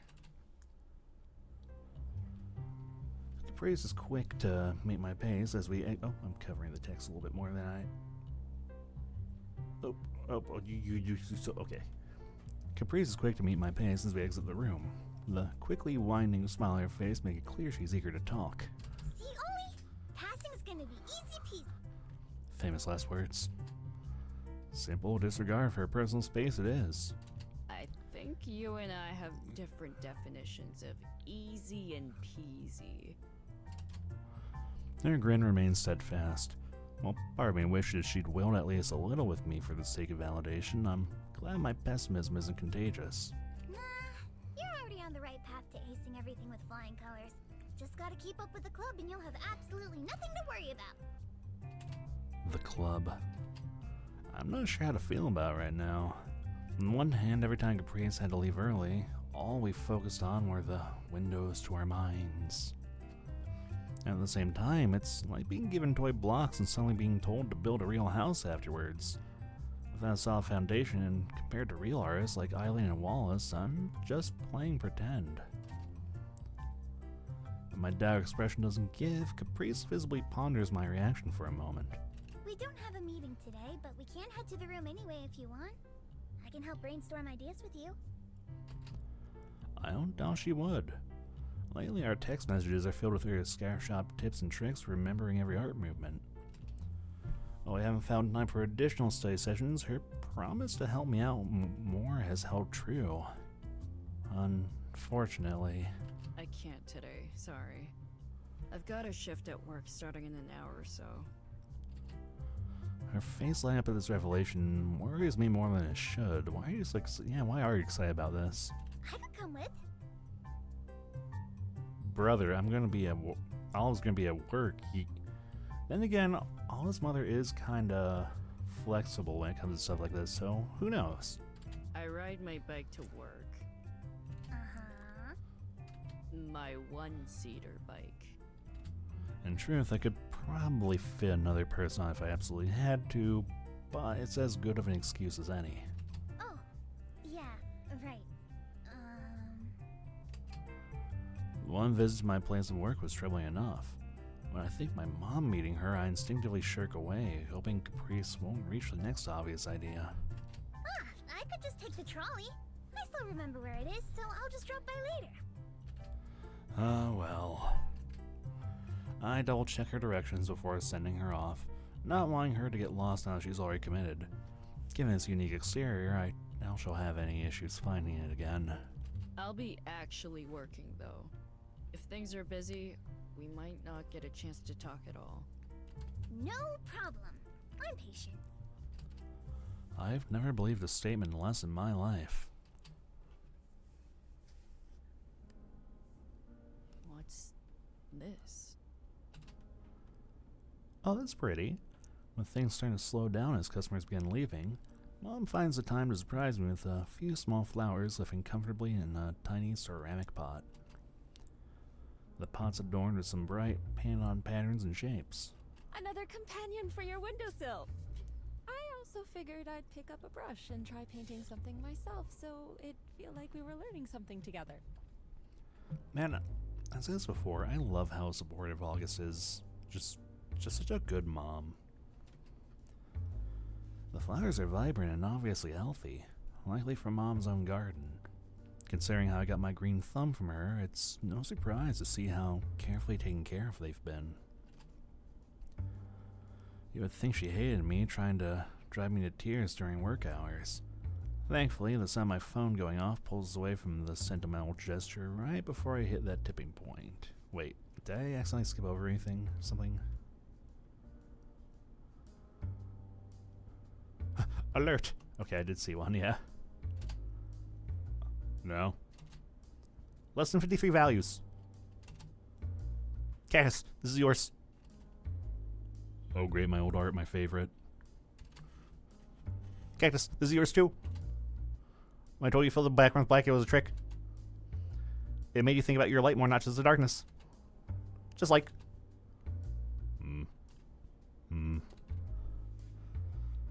No responses. I can only assume she ran out of data. You okay, honey? Yeah, my friend was just... Coruscuro! Hey, girl.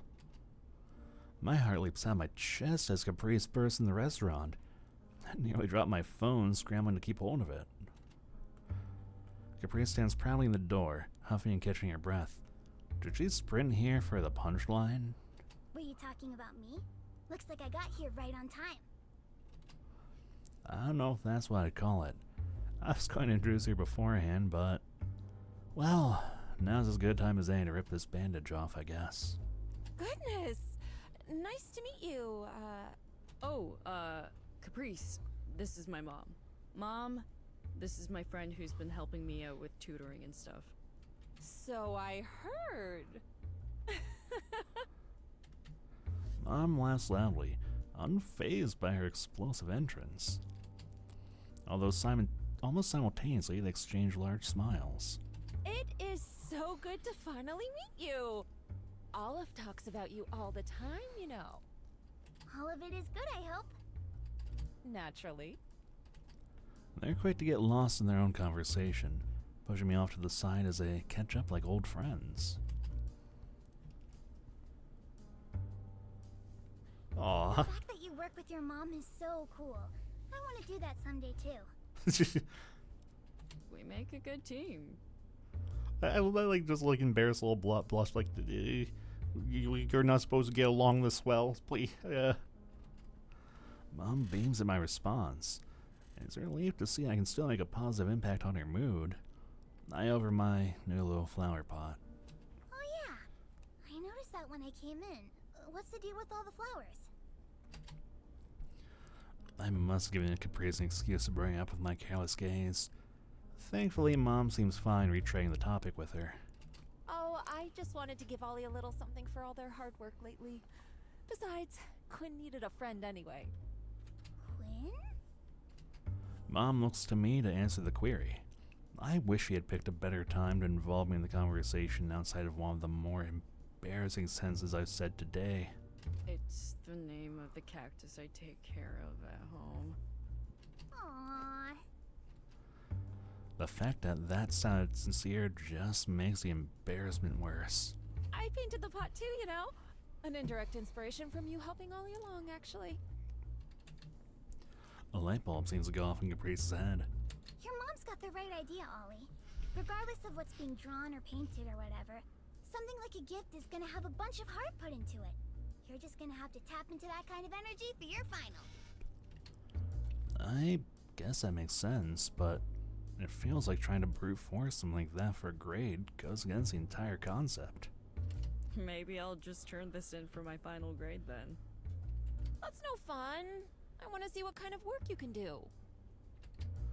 In a way, maybe the art club and all of our activities have been a stroke of secret genius on Caprice's part. With all the emphasis on just doing art, it's a lot less daunting of a concept. Mom's gift is as an example. She put her heart into it, and I know she hasn't been studying color theory, or the golden ratio.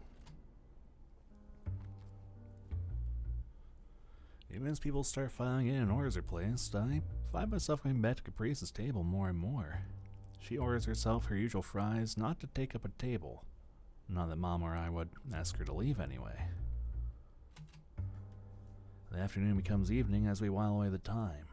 The incoming dinner rush eventually forces both Mom and I to focus more on work, but even then, Mom makes time to grab Caprice refills and ask more about her. I keep catching Caprice stealing glances at the flowers, and at one point, she finally regards me with an apologetic look. Hey, Ollie. Sorry for promising to help with coming up with ideas, but I gotta bail. I want to buy some art supplies on the way home, and the shop will be closing soon. That's valid. No problem. I think I get the basic idea anyway. We can talk more at the next meeting. I'm used to these early exits. At least that's what I'll tell myself. It's hard to wrestle with wanting her to stay somehow. Hopefully sooner. She bounces to her feet. Before leaving the streetcar, she turns to us one last time. It was nice to meet you, ma'am. You've been a real help to me, too. And with a small wave, she's gone. I like her. Yeah.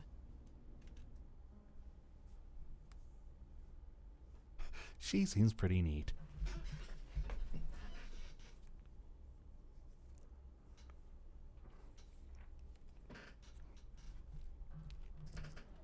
By now, this is becoming a regular part of my life.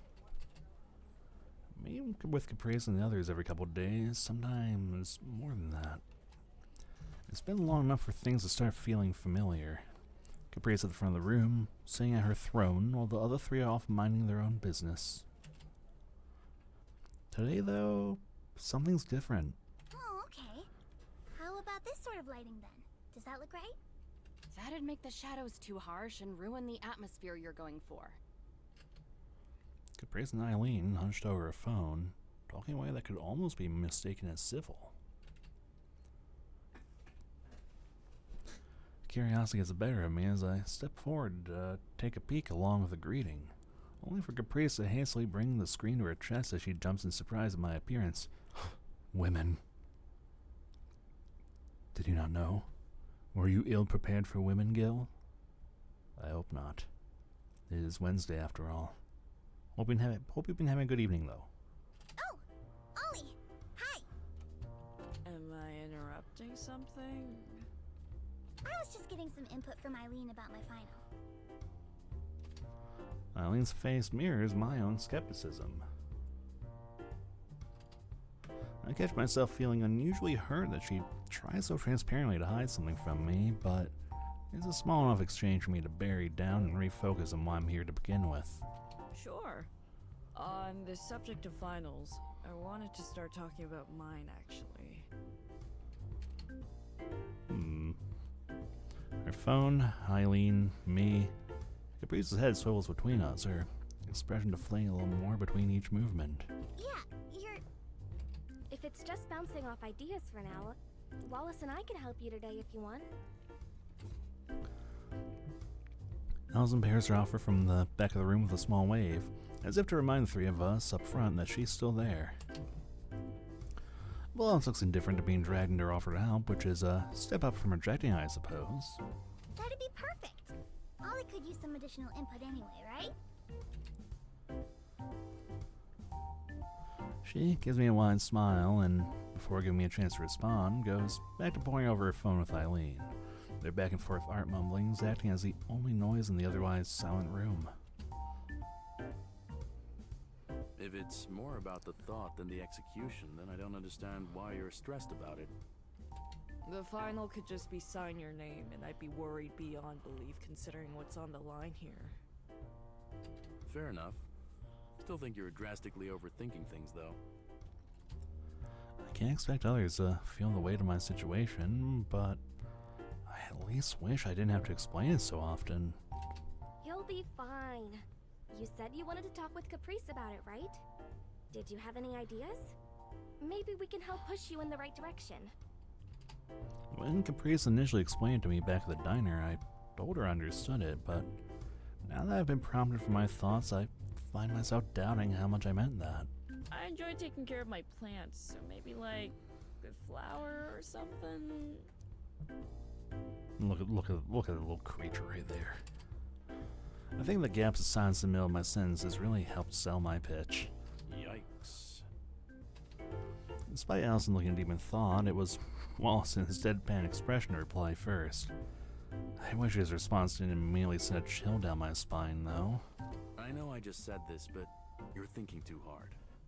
Actually, it may be better to say your thinking is too rigid. I'm not your professor, but the way you described it sounds to me like he doesn't want a picture of something you like. He wants a picture showing how much you like it, if that makes sense. Yeah, like something beyond just, hey, this is something I like. It's more like, why do I like it? That sounds infinitely more complicated to me. It doesn't have to be. It's just like, a feeling? Sorry, Caprice is a lot better at this than I am. The mention of Caprice caused me to disengage from the conversation, dragging my eyes to the front of the room where she and Eileen are still quietly talking shop. Slip into two groups opposite ends of the room, it feels like we're a world apart. I've tried pushing out my mind, but I really do wonder what she's working on. It could be about Caprice, maybe? What? Your final, I mean. No, I know. I just mean, what? I think I was staring for just a second too long. Or at least I hope it was just a second. Oh, I just meant that she had been helping you with things, and maybe it'd be easier to express that gratitude through your project. I think I'm gonna stick to botany, actually. That's fine. It was just a thought. If those two bothered looking backyard, we'd be quite the show, I'm sure. Look at that smug look on Wallace's face. Alice's smile looks as sincere as it does timid. Wallace's slight smirk and the heat rise in my face must make for an unusual combination for any would-be onlooker. She does have the right idea, though. You need to stop trying to handle this so literally and focus on telling a story instead. A picture is worth 1,000 words, etc. The irony of my final being boiled down to just tell a story when I decidedly opted out of the writing club is not lost on me. Nevertheless, the explanation does make some kind of sense, even if I feel like I'm not really any closer to figuring out what I want to do with it. You guys talking about me? Hey girl. It's my turn to jump up from my chair as Caprice's hand pats my back. Okay, I actually will be right back. I need to go get some sippies, because I'm out of water and my throat is starting to languish a little bit. I'll be back very quick.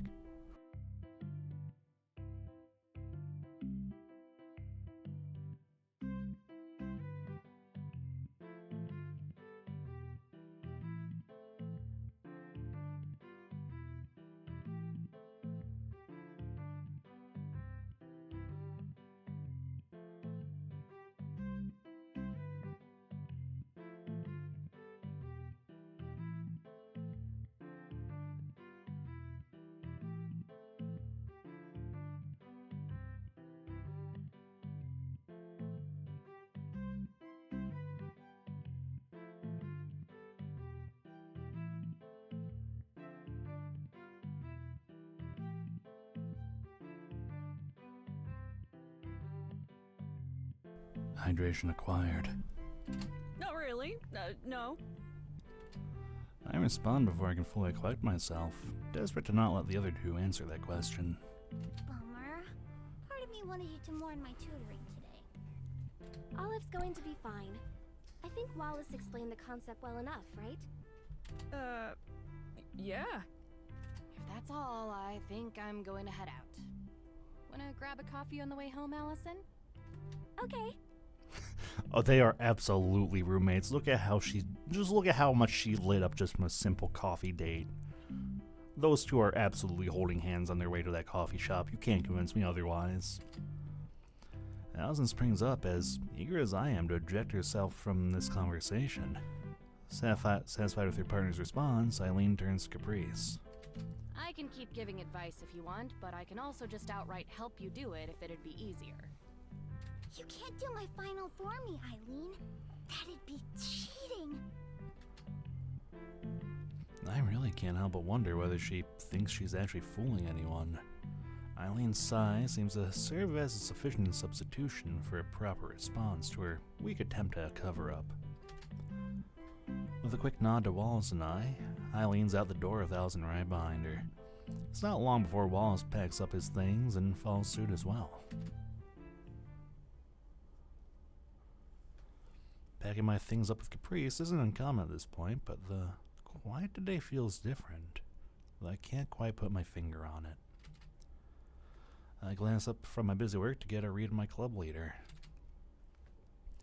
The energy she typically shows in stuffing papers and supplies into her backpack is absent, and instead replaces slow, distracted actions as if her hands were simply going through the motions.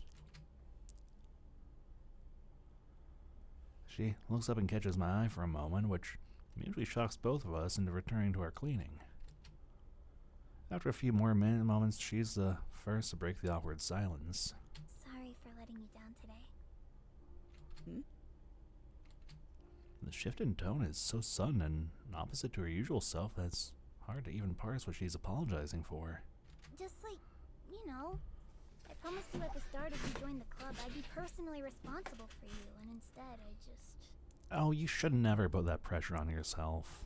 That's unfair to you. And the other person should understand that as well. She proceeds to do a small motion with her hands, as if to shoo a small animal away. Her head sags as she does so, adding an additional layer of guilt to her sad and puppy vibe. I'm taken aback by it. Of course, I've been feeling worried and even more stressed without her presence, but seeing her expression, I know without a doubt it wasn't without good reason. Don't worry about it. I know how stressful, finals can be. She snorts a laugh, a sad smile on her face. She must feel me looking at her as, after some hesitation, she speaks again after raising her head slightly. I wish it were just that, you know? This whole thing with Millie has just been... I don't even know. She messes up her own hair in frustration, then slams her hands back down the table. I stop hacking up, turning to face her. She's hung her head again, her voice a strained mix of anger and stress. I just can't figure her out. You two are still fighting, then? She heaves a sigh. Yeah. I've been pulling out all the stops to work things out, but she won't even try. It's like she's just sick of me. And, like, I know that's a personal problem, and you passing is super important, so it isn't fair that you have to deal with this. Sorry. This whole time, it's been like... I'm trying to solve one problem, and I just end up making a new one instead. Thanks for letting me know what's been going on. I've been kind of worried about you. Not just me, everyone in the club. I don't know what it's like to fight for so long with someone you care about, but I'm sure you'll work it out eventually. The smallest of pouts crossed her lips. I edge a bit closer, leaning against the table she's standing in front of, trying to catch her eye.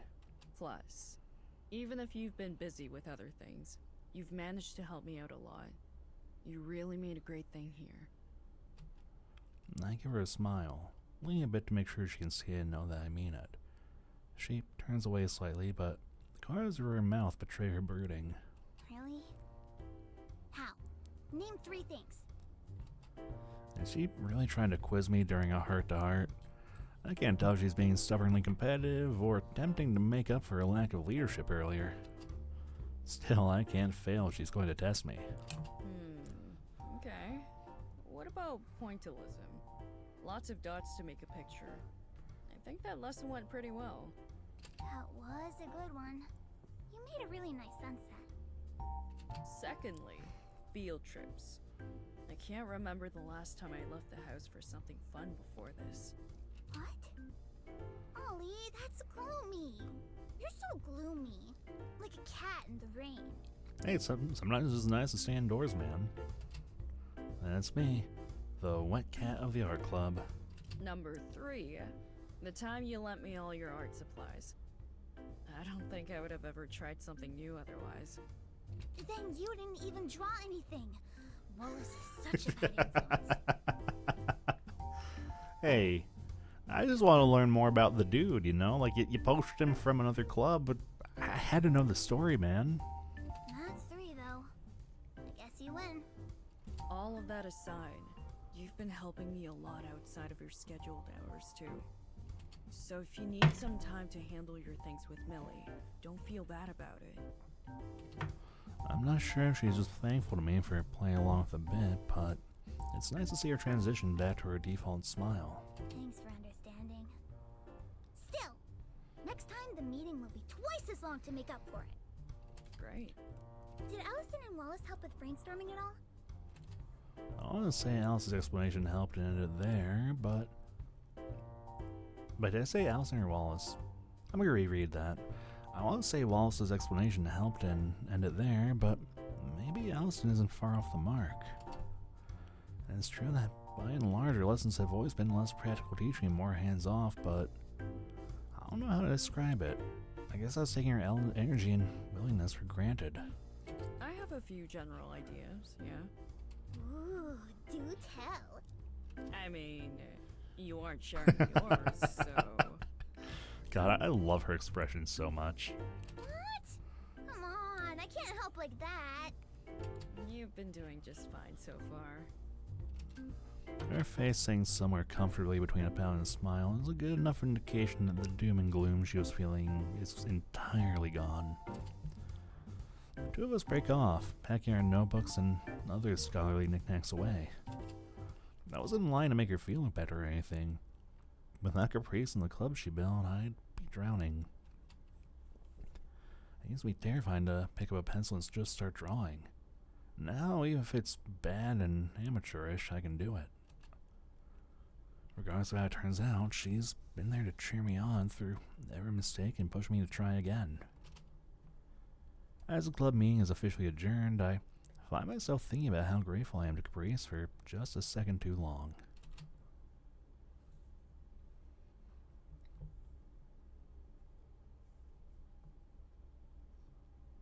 Oh, finals time?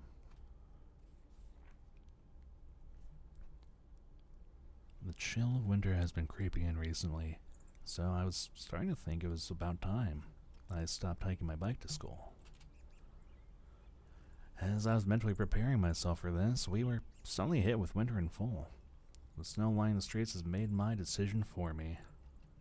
My apartment complex may not be glamorous, but the transit stop within walking distance almost makes up for the poor heating and paper-thin walls this time of year. Last semester I had classes first thing in the morning, making the trolley feel like a sardine can, filled to the brim with people commuting to work. Thankfully, my schedule starts a bit after the morning rush this time, so most of the busybodies should have come and gone by now. As the trolley slows to a stop, something catches my eye, or rather someone, waving frantically. Standing up before it's safe to do so to make sure I see her. Ollie! Oh, hey girl. Caprice's shout attracts some attention, but everyone quickly returns to their phones or their morning naps. My heart pounds in my chest, the attention immediately sparking a feeling of self-consciousness. Still, it's unmatched compared to seeing her excitedly pat the seat next to her, preemptively scooting over. I make my way over to her and she continues her morning greetings. Hey! You're riding the trolley too? I haven't seen you here before. I just started today. Oh, we're gonna be riding buddies then. I take my seat next to her. The dreary cold landscape fades away as the trolley picks up speed again. Okay, this is actually a cute presentation too. Should I expect more pop quizzes? I'll think about it. Do you want to hate the commute? I'm leaning towards enjoying it instead, but I'll keep my options open. I take it you and Millie don't carpool anymore? Yeah. That bad, huh? Sorry. At least we can carpool together now. I don't think this counts. It definitely does. Hey, do you want to see something I made recently? I love how well that like portrayed just the the quickness of the speaking. I have to laugh as Caprice animatedly interrupts me, then waves her phone around like she's showing off already. Yeah, sure.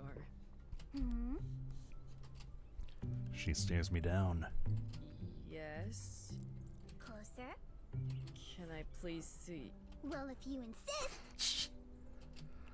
I can't help laughing. Any lingering cold from the weather now warmed by the atmosphere of our shared space. Caprice scoots closer, unlocking her phone and scrolling through her gallery for a minute before landing on what looks like a movie poster. The colors are bright and bold, more than making up for the poor camera quality. While I can't make out the text, the overall effect is striking. Wow. You really made that? Her grin is proud, but a little sheepish. There was this contest at the aquarium. My mom told me about it. I didn't win, but I came pretty close. Can't imagine who won. This would have been my top pick for sure. I might be biased, though. Aw, come on, I'm not that good. I mean it. Even if I'm the bottom rung of the art club, you don't need to be a chef to know good food or whatever. That's true, you can still enjoy good food without knowing how to cook it. Back at the beginning of the year, seeing her so enthusiastic about art that most of the amount of posters and text didn't make sense to me. Now when I think about everything that goes into graphic design choices, it makes perfect sense. Caprice is always focused on making sure that what she felt was seen and heard, and her designs leave a little room for guessing. Caprice pulls her phone away, idly swiping at the screen. A bit of color rises to her face. Thanks. Seems like you could make a decent living doing design and stuff if you wanted to. She starts scrolling through other photos idly as she processes my response. Her eyes shifting back and forth a couple times before she answers. Maybe when I'm a little better, I could use it for some income. But it's just a hobby. I love drawing and designing, but I don't know if I want to make it my job, you know? Try to think of how you could maybe incorporate that into being a marine biologist, but I really don't know much about the field to know if art, how much art could factor into being a marine biologist. You're that dead set on marine biology, huh? She turns off her phone now, looking out in the distance with brighter eyes. It's been my dream for a long time. I basically grew up at the aquarium. I really want to work with otters and sea lions and everything in between. After catching my eyes for a second, her smile softens and she continues looking away from me again in the process. Like I told you, in some ways, it helped raise me. I'd like to return the favor somehow, I guess. The trolley isn't exactly warm, and everyone in here is wearing at least a little blush on their face. Even still, it's easy to spot Caprice is intensifying just a bit. Sorry, I know that sounds weird. Nah, it makes perfect sense to me. If it were up to me, I'd never leave the diner. It's nice work, and I practically grew up in those booths. But what are you studying for then? I don't have a major if that's what you're asking. I'm just stumbling around to find something to support my mom, really. She deserves some rest more than anyone. Before this mess of a semester, I was dabbling in business, but... Blech. yeah. Ugh. Caprice doesn't say anything yet, again taking more time to mull it over. A small smile lingers on as she nods, looking up to the sky. She really has her path figured out. Maybe she's so passionate about everything she does because she knows what her passions are. We sit in silence like this as the city passes by outside the window. I don't mind it. Before, I might have just been happy for some peace from Caprice's energy. This is different. Has it always been just you two? She's pulling me on my trance, not with one of her typical shouts, but with a simple, quiet question. Mostly, yeah. I close my eyes a bit, thinking it over. Even when she was married to my dad, it really was just us. What does she think about it? About us roughing it out? No, I mean, what does she think about your goal? My goal? I've never really thought about my future prospects in such optimistic terms. Calling what I'm doing now a dream or a path towards some definite endpoint doesn't feel right. Not sure. Mostly because I don't know what exactly it even is myself. Oh, well, you still have time to think about that, right? She doesn't press any more than that. I rack my brain searching for a better response. Want to hear a story? Please. She smirks.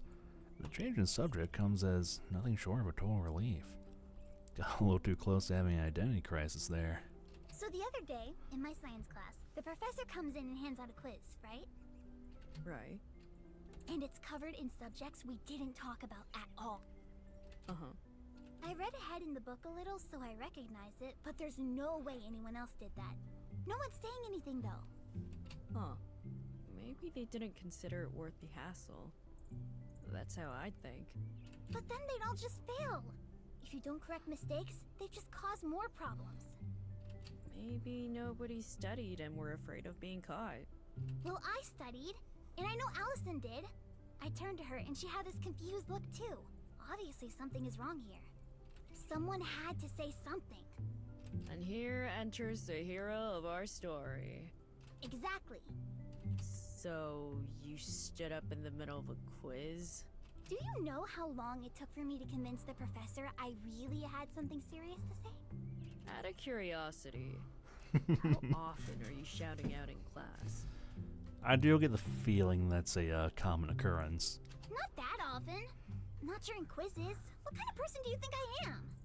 I do share one class with you. You're making fun of me. She laughs as she lightly smacks my shoulder. All I'm saying is the professor knew you pretty well. Yeah, well, we students have to speak up for ourselves. College is a dialogue. Where'd you hear that one? You think I can't come up with it myself? So anyway, listen. I stand up, megaphone in hand. Megaphone? You know, I'm not gonna question it. Caprice probably does carry around a megaphone. He wasn't listening, and I had it under my desk for a rally later.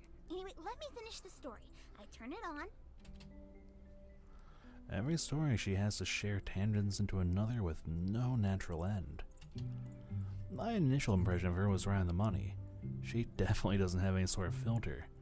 As she starts sneaking more smiles and chuckles out of me, I begin to think that's maybe not a bad thing.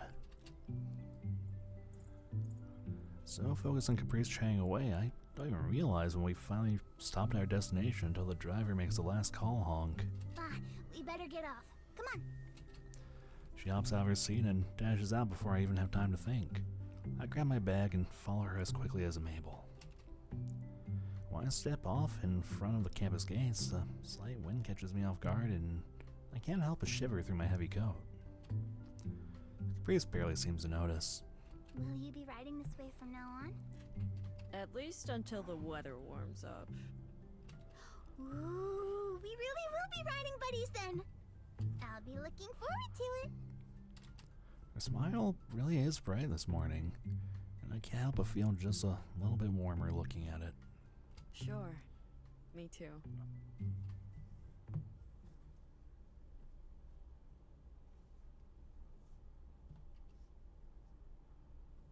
Oh, I'm like waiting for the moment though when are the files coming up. Merry Christmas. Another day, another club meeting done. Sort of.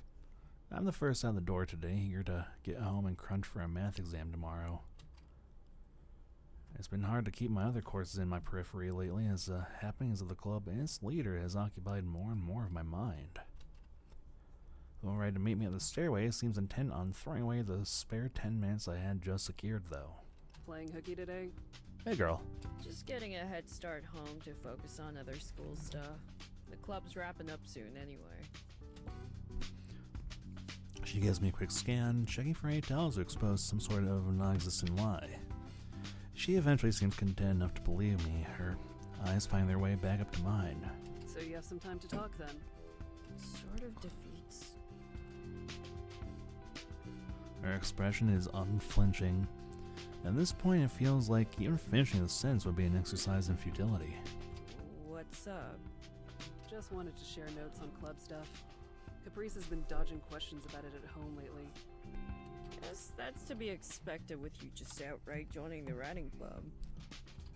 She responds with a shrug. Guess she had that one ready to go. Probably. So, spill. I mean, it's been going fine.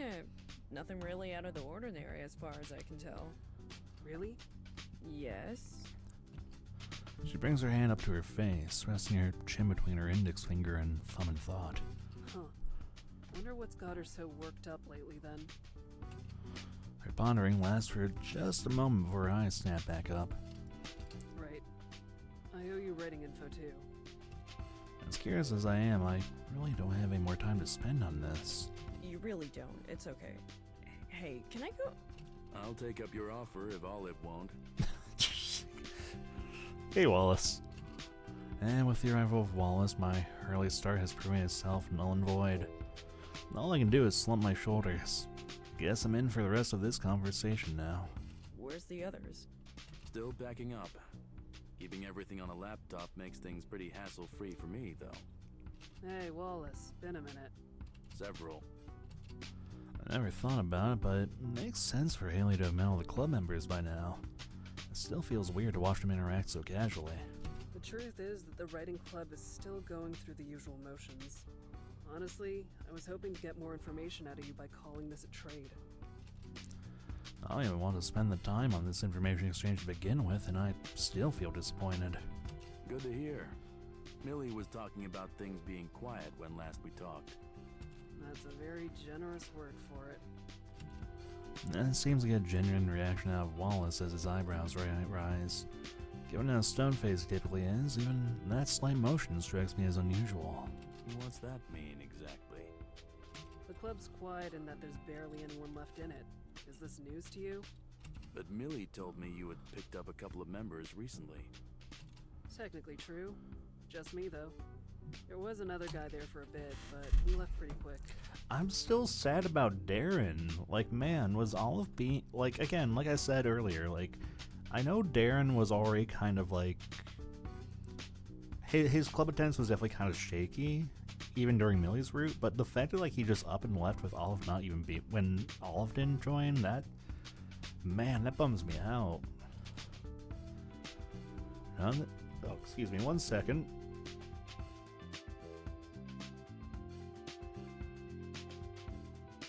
Oh, sorry, I had something in my throat there for a second. Now this comes as new and surprising to me, but... One moment, please. But Wallace seems dumbstruck. Given how he and Millie seem to talk about this stuff semi-regularly, I can't imagine how any of this slipped under his radar. So, who's still around? Another Stancher Haley shrug. Ignoring me and Millie, just Tanya and Heather, and Heather's... well, you know. A bitch, yeah. I have interacted with Heather a grand total of twice in my life, and I'm content to keep it at that. It doesn't take much of an imagination for me to fill in the blanks. Yeah, I know. Wallace closes his eyes and lets out a small grumble. It's hard to tell if it comes from a place of contemplation or frustration, likely a mix of the two. Sounds like Millie's been stretching the truth a bit.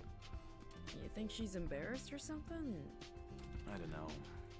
She's definitely a woman with pride, but... Wallace looks genuinely uncomfortable. He even allowed himself to fidget a bit. It's not much, barely noticeable, but for someone like him, it's like a night and day change. Anyway, that's all I've got. I'll get out of your hair now. Sorry to keep you. Yeah. Thanks for letting me leech off your conversation, Olive. It's been... interesting. Watching Wallace try to piece together the puzzle in his head feels surreal. He's never been easy to read before now. Though I'm sure he still wouldn't be open to talk about even if I offered. Yeah, no problem. See you two later, okay? Sure thing. Good luck on your... whatever you're going to be doing. With a nod, Haley and I start moving again. Me towards the stairs, Haley to the art club room. Wallace stands motionless, deep in thought until he's no longer in view.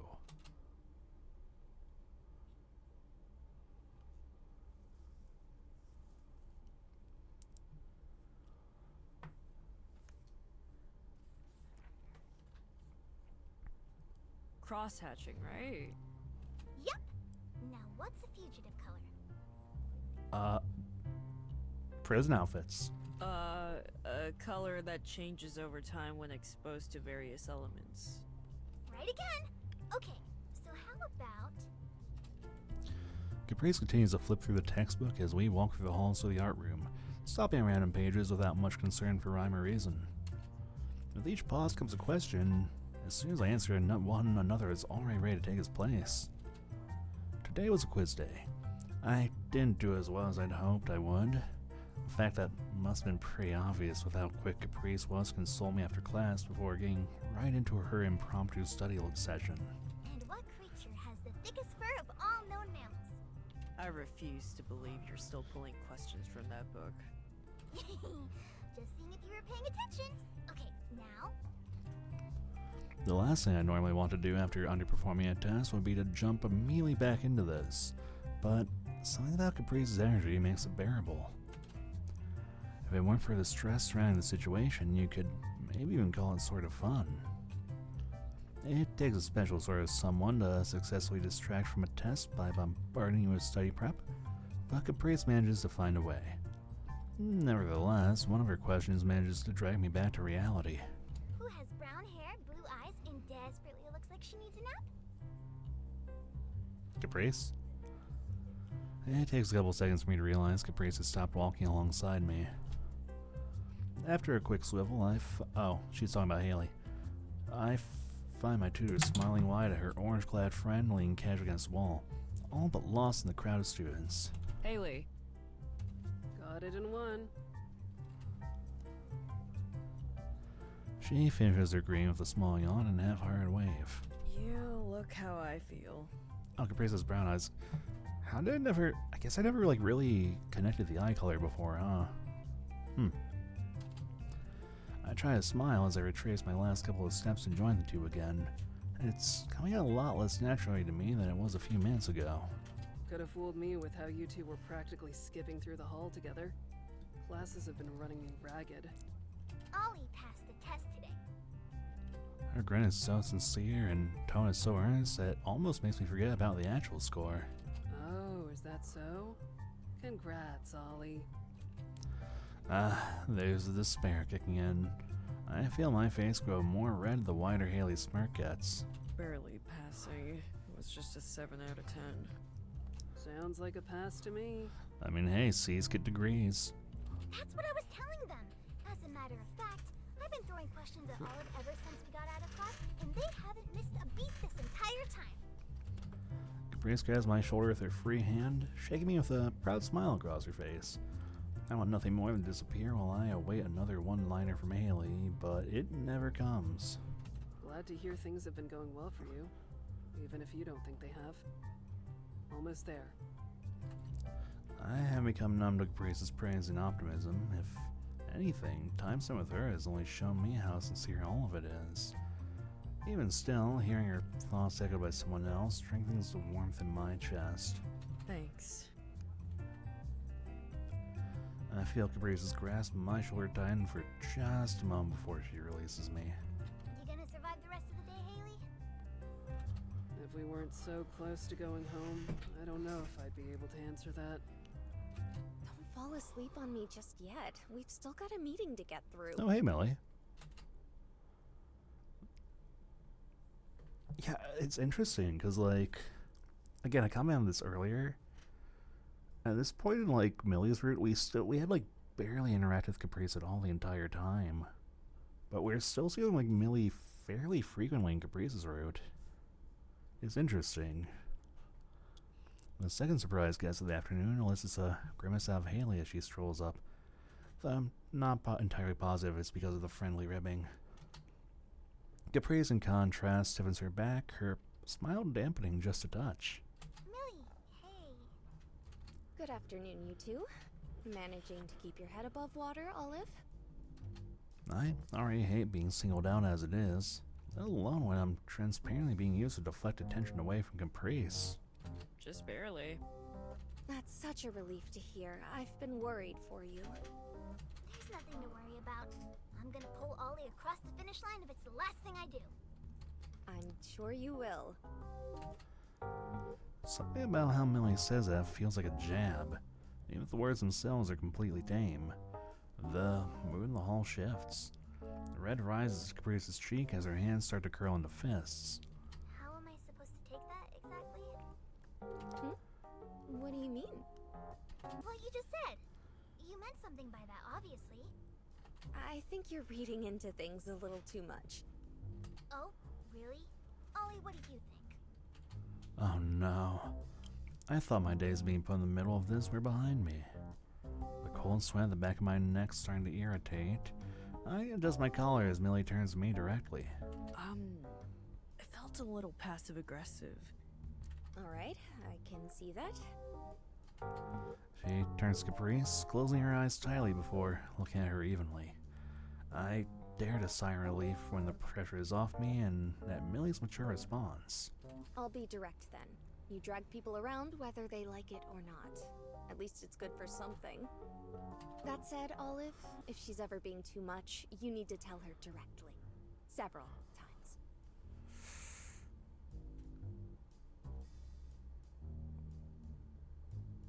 Millie, I like you, but that's still no excuse to be a bitch. Are you really still mad about that? Well, sorry for committing the crime of double checking if you didn't want to go to the dress fitting. Guess I'm just the worst. You asked me 15 times. Because we kept rescheduling for you! And you won't take a hint. I feel a hole in my stomach as they glare at each other. Their eyes see back and forth, quickly becoming a full-on argument. I keep finding myself thinking I can help some way or another by speaking up, but every time it backfires. Haley, having sensed the coming storm, tugs at my arm as she worms her way past her friends. I forgot something in the music room. You free to help carry some stuff? I can't glance at Caprice, who doesn't even seem to notice me. I turn back to Haley. After a wordless nod, she lets go of my arm and starts leading me down the hall, never turning back to make sure I'm following behind her. You scared them away! It's little wonder they left us, what with you all stanced up like that. Olive would never! Oof. Yeah, definitely a little awkward. With a dull thud, the door of the music room closes. After the hustle and bustle of the crowds around outside, the silence feels especially eerie. I don't think we've ever been in this room before. It's quiet. Ironic, right? You didn't forget anything in here. Clever. Even if I did, the actual classroom is locked up back there. I wouldn't be getting it till tomorrow anyway. She gives a small nod towards the locked door to the side. I was wondering why this place felt so sparse. So, did you want to talk, or...? Nope, not really. Just thought I'd do you a favor and save you from the worst of it, since I was gonna be leaving anyway. Oh. I'm still feeling a little shaken at watching those two start off, but Haley seems totally nonplussed about the issue as she picks the wall to lean on, closing her eyes to focus on her music. One of them will come around to pick us up for the clubs once they get it out of their system. Make yourself comfortable. Despite her invitation, I just stand awkwardly in the middle of the room, not quite sure what to do with myself. I debate making my way back to the pair, but leaving Haley here feels inappropriate. Instead, I figure I can at least try to spark up a conversation. Surely it can't blow up in my face again so quickly. Besides, if she doesn't want to talk, she just won't respond, or that's what I tell myself to justify this as I open my mouth to speak. Are they like this at home, too? Her shrug is immediate, so at least I'm not being totally disregarded. Even still, it takes a few moments for her to find the words to respond properly. It comes and goes. It'll build up to a small shouting match, and then they'll be mostly okay with each other the day after. That doesn't sound healthy. I know. They know too, probably. Then why keep going through the cycle?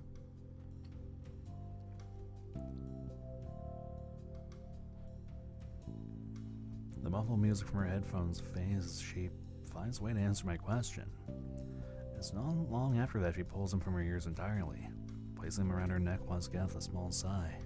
Because they don't really have any other choice, their situation being what it is. Haley's tone is deadpan at the best of times, but it's hard not to notice a tinge of sadness to her now. You look how I feel.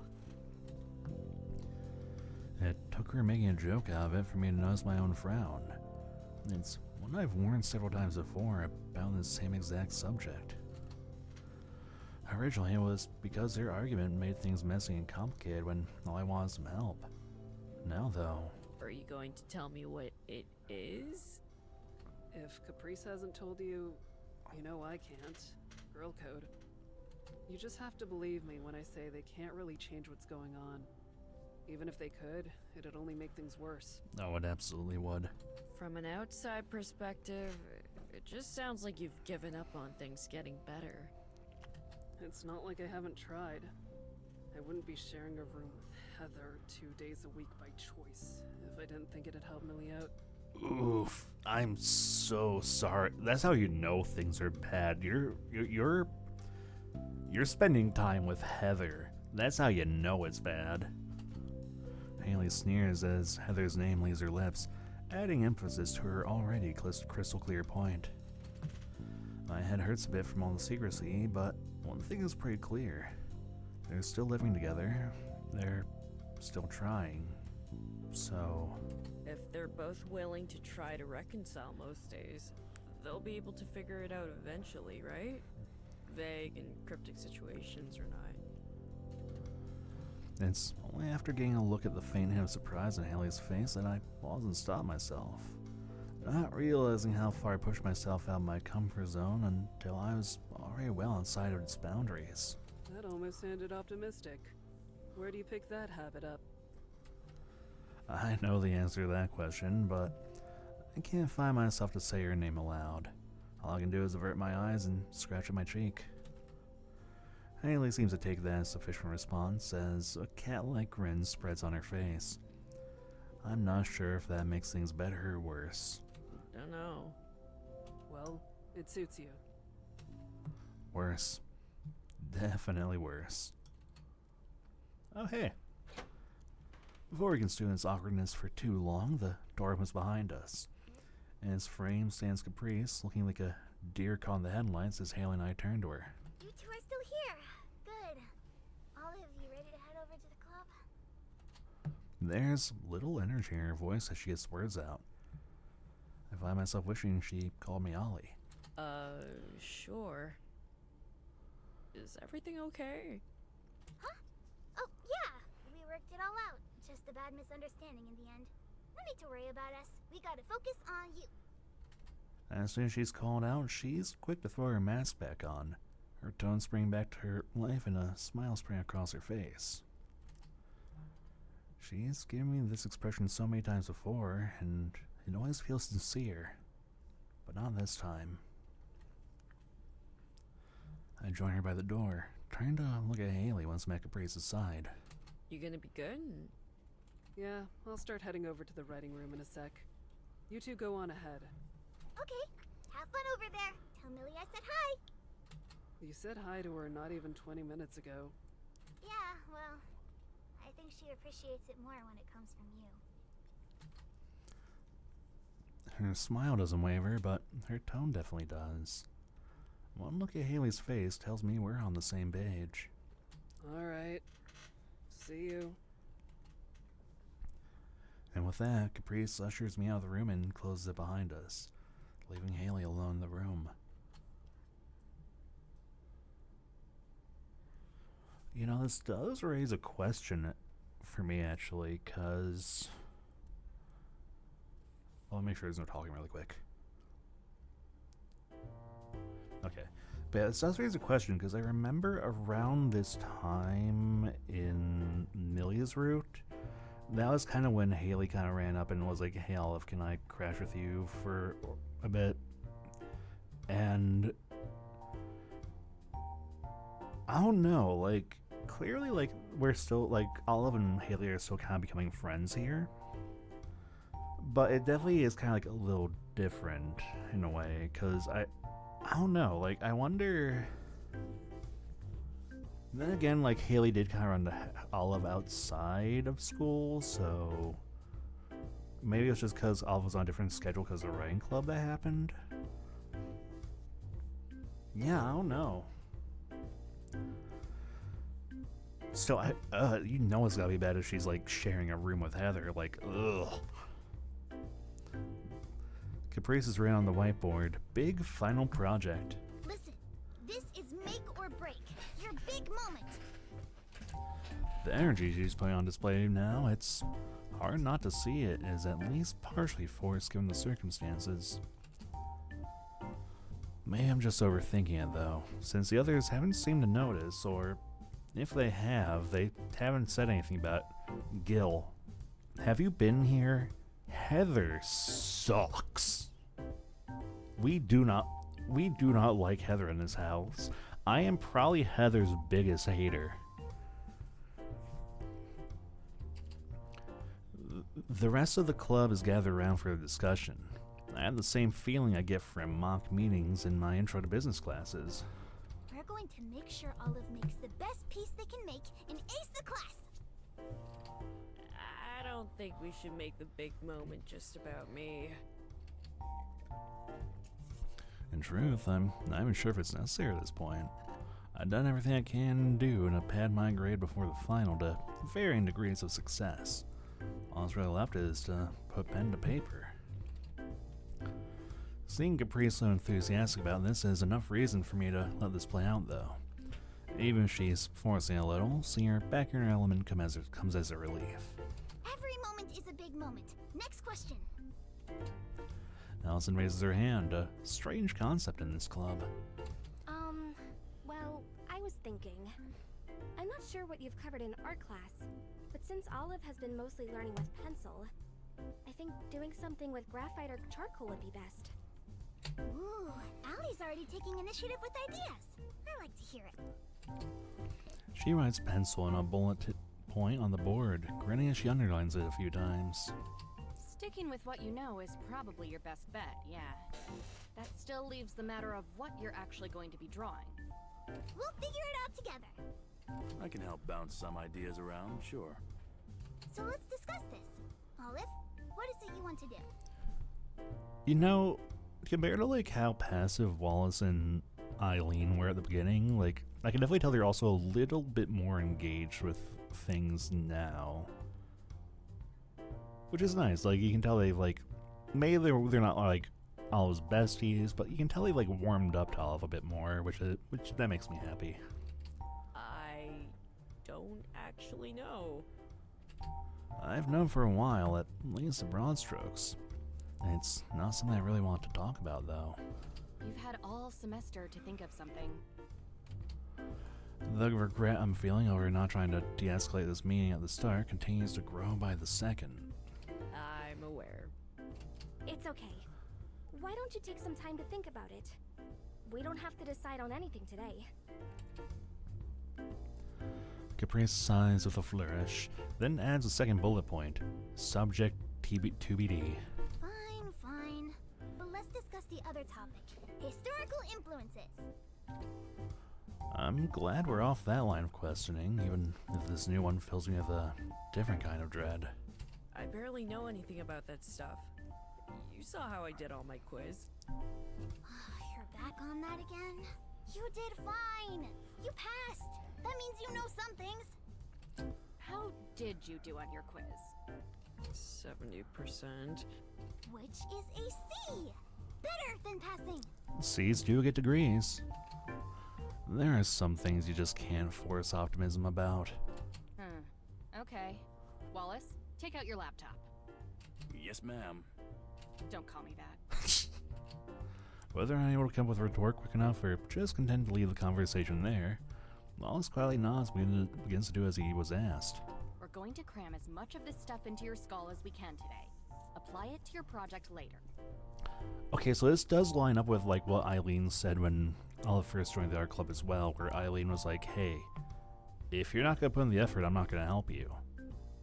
And this is pretty much like, oh, Olive got 70%. That's actually shows you're retaining some of the information. I'm like, it's basically Olive like being like, it's basically her seeing, oh, Olive's actually trying to put in the work, okay. Despite her choice of words, her actual tone is more like a high school teacher's.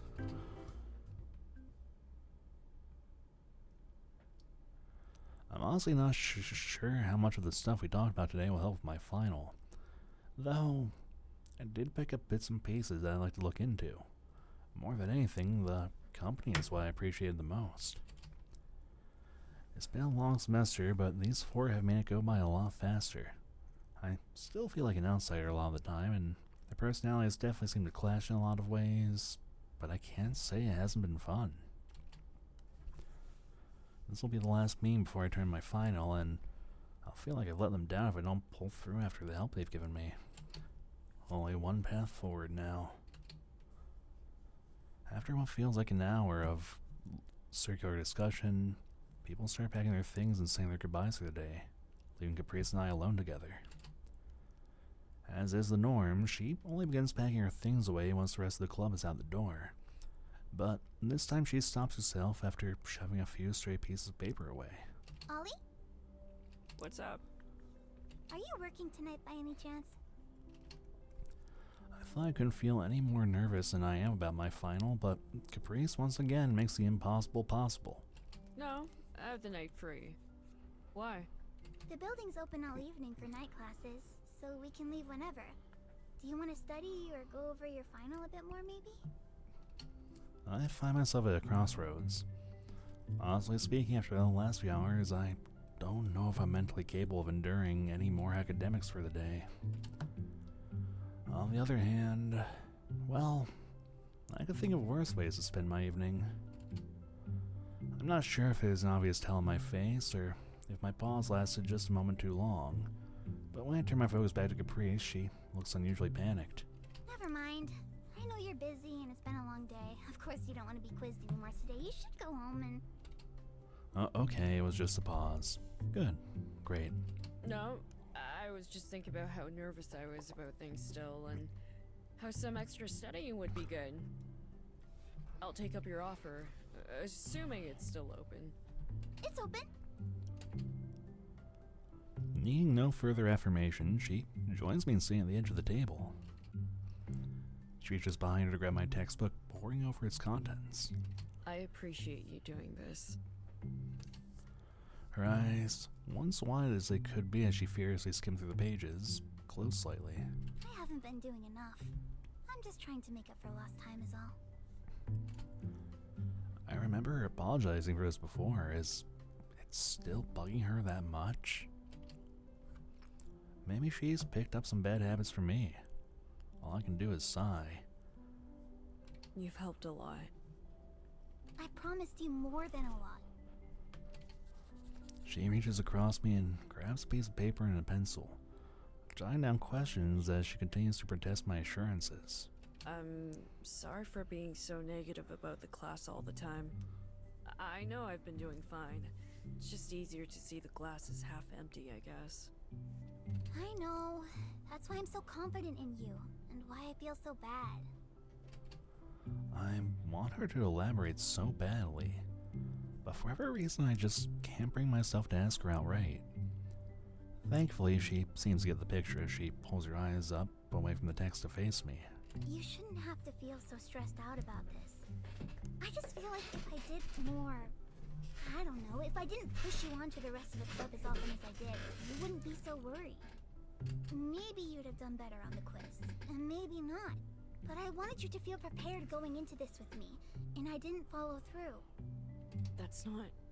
But the fact that you feel like your back is against the corner, that you feel hopeless, as awful as that is, the fact that you're still doing everything you can to rise above it is amazing.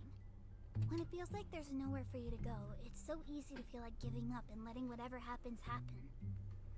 I can speak from experience there, a lot more than usual lately, actually. She lightly taps the pencil on the desk as her eyes drift downwards for a moment before darting back up. But you never let that happen. Heck, you've technically got more time logged in the club this semester than I do. That's sort of embarrassing. You're more reliable than I am. She chuckles a bit as she brushes some hair out of her eyes. This feels like the best time to respond, but I'm left totally speechless. Still, I'm desperate not to leave an awkward pause hanging in the air, so I grab at the first thought that comes to mind. It was only ever like that because I didn't want to let people down. Mom, you... I don't think I'd have the willpower to go on if it was just personal motivation. That's okay. There's no shame in relying on the people who love you, even if it's just as motivation in the back of your mind. The point is that you got here in the end.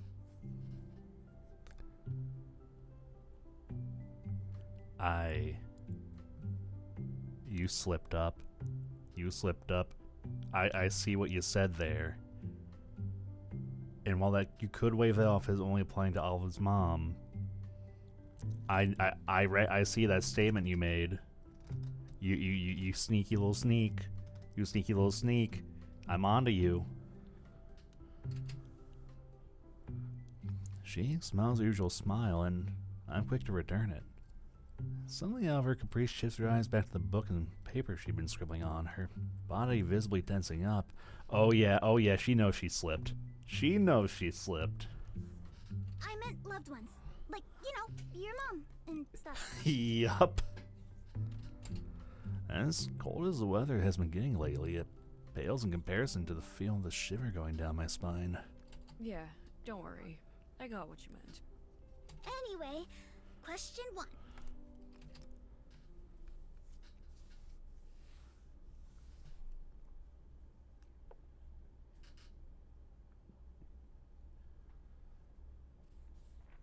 Ooh. Purple clouds shade the sky, outlined by the low-flying sun. Oh, whoops. I stand waiting for the trolley, grocery bags in hand, ready to head home for dinner with Mom. I've got to work on my flower tomorrow, but this is a rare night where both Mom and I are free, and we want to make the most of it. My ride eventually rolls into view, as do a couple of familiar faces. Ah, Ollie! Hey girl. There's my riding buddy. It is unusual to run into her at this hour, though. Miss Shifton is sitting next to her, giving a small wave in stark contrast to her daughter's wild, sweeping gestures. As I approach them, Caprice passes the seat next to her with a flailing arm. Sit down, sit down! Oh, Yeah. that's why that was such a wide shot earlier, because we were going to repeat this with Charlie. Okay. I was wondering, because like when the scene happened with just Caprice and Olive earlier, like there's just a lot of open space on the left-hand side, and I didn't comment, but I did think that was a little odd. This explains that, though. Hello, Olive. Or is it Ollie now? Good evening, ma'am. Olive is fine. Okay, Olive. But please, call me Charlie. Alright. She comes across as kind and sincere, but I don't think I'll ever really be comfortable being on a first-name basis with her.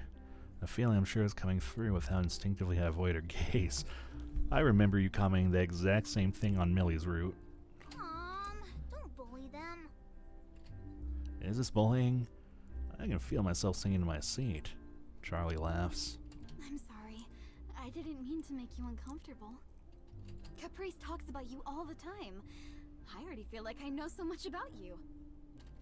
She does. This is the second time that she's mentioned something like that. Considering I've only met twice. No worries. It's nice to see you again. Likewise. I turn to Caprice to answer a question that's becoming more and more invasive every millisecond that passes by. You talk about me, or? Of course. I tell Mom everything. I know all about the art club's adventures. She has a new story for me every few days. She puts a point on that sentence with a gentle smile that reminds me of my own mom's. I guess it's just a thing they're all able to do. She's told me about your situation. I'm rooting for you too. Oh, thanks. These two must share everything with each other. I guess I shouldn't be surprised. Caprice is the type to talk anyone's head off, and she must have gotten that from somewhere. I'm really close with my own mom, but the relationship these two have feels entirely different. There's no way they're going to fail after how much the club has helped. There was a time I would have protested this, but I know how much she means it. That, and I actually find myself agreeing. Yeah, I really would have been lost without you guys. Oh, well, you know, you couldn't have done it without yourself either. The words stumble off Caprice in a rare moment of bashfulness. Wanting out of this conversation as quickly as possible, she turns back to her mom instead. Ollie isn't giving themselves enough credit. We wouldn't have made it this far if they weren't willing and determined. So I've heard. Several times. What did I just say about bullying them? Oh, I don't think the bullying is directed at all of my cheeky little friend. Charlie looks to me, raising her hand in a half-hearted wave. I'm sorry, Olive. You weren't the intended target there. Excuse me? I'm going to die. I'm glad to hear things are working out. All I hear from Caprice these days is all of this, all of that. How's their progress going? Whether they'll pass their final. All of the other reindeer, of course. You and I are lucky to have her, huh? Jeez, Mom. Oh yeah, Caprice probably has that crush thing going on and mentioned it to Charlie, and now Charlie's like being a little like teasing your daughter, like, oh, you should confess to your crush, and you should hold hands and smooch, and that makes sense too, because like Caprice was like honestly such a little shit when like Olive and even when it was like the fake relationship when Olive and Millie were together. So I can see where I can see where Caprice gets it from. Caprice quickly averts her eyes from her mom and onto me, only to dart them away again when she realizes I'm looking at her. The only option left to her being to stare awkwardly at the other side of the car. You sure are, though. Especially you, Ollie. Having collected herself, she points at me, finger once again so needlessly close to my face. I can't bring myself to even pretend to be annoyed. So where are you headed, Olive? Home, if I can help it. Us too. We were shopping. They have some bags around them too, and also takeout boxes probably full of leftovers from some restaurant. So was I. Needed to pick up some things for dinner. My mom's over at my apartment. Oh, how nice. Pass on a greeting from me, won't you? And for me. Got it. We spend the rest of the ride chatting. I almost missed my stop.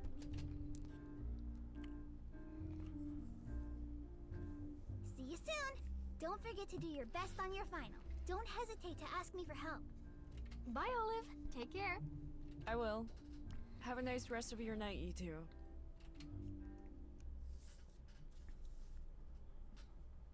Then as soon as I open the door in my apartment, I'm assaulted by sounds of bubbling water and savory spices. Hey, I thought I said not to start cooking without me. You fool.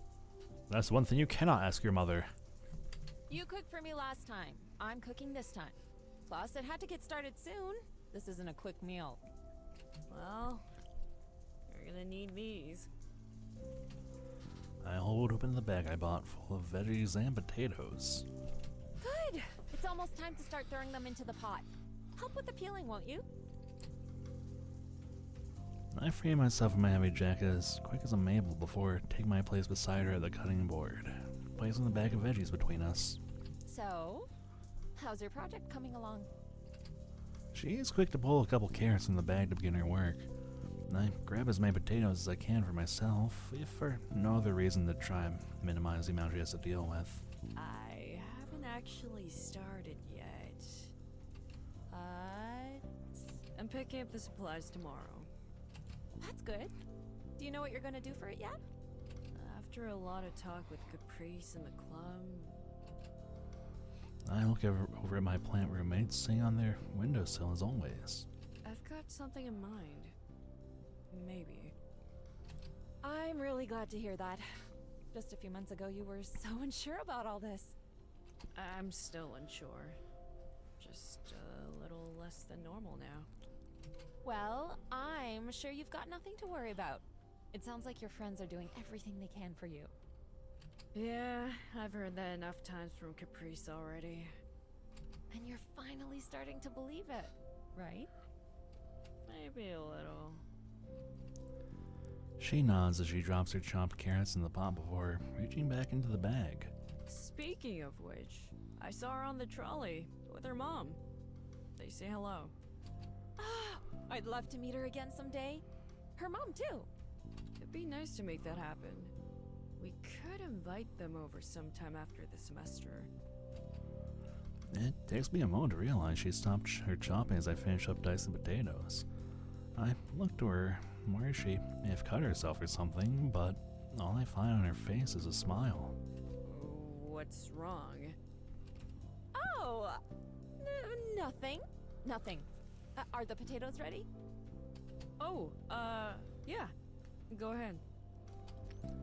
After moving the knives away, she lifts up the entirety of the cutting board, pushing all the cut veggies off of it into the pot before giving it a good stir. I was just thinking about how funny the situation turned out. I'm struggling to find the humor here. It's always been so hard to get a smile out of you growing up. As hard as I tried, I treasured each and every one I managed to earn. I hope she gets to the comedic part of this observation soon. I'm not sure if my heart can sink any lower. You wear it so naturally now, though. Regardless of what happens with your finals, I really think this past semester may have been one of the best things to ever happen to you. She fishes her stirring, turning the heat on the stove down as she places a lid over the pot. Personally speaking, I think the irony is very silly. With all the stress and anxiety surrounding it, I want to refute it so much, but in a few days, one way or another, those words are going to be gone. Or, at the very least, they won't matter anymore. Where will that leave me then? Maybe I'll appreciate the joke more later. It'll grow on you, I'm sure. As casually as ever, she passes by me to get to the sink and turns the hot water on. Watch her hands after doing the bulk of the cooking tonight. So, tell me more about her. Caprice? There's a lot I haven't really mentioned to her. I just never thought it was important to say. Now I'm not even sure where to begin. Did I ever tell you her mom works at the aquarium? Really? What does she do? She's one of those presenters who talk about the animals. I tell Mom about the aquarium and Caprice's love of sea life. How she's already making plans for another visit. Even when she isn't physically present, Caprice ends up being the center of attention as I recount our time together over the past semester. From there, I tell her other tales of our little art club. She shares some stories from work and her own life. It's a warm winter evening.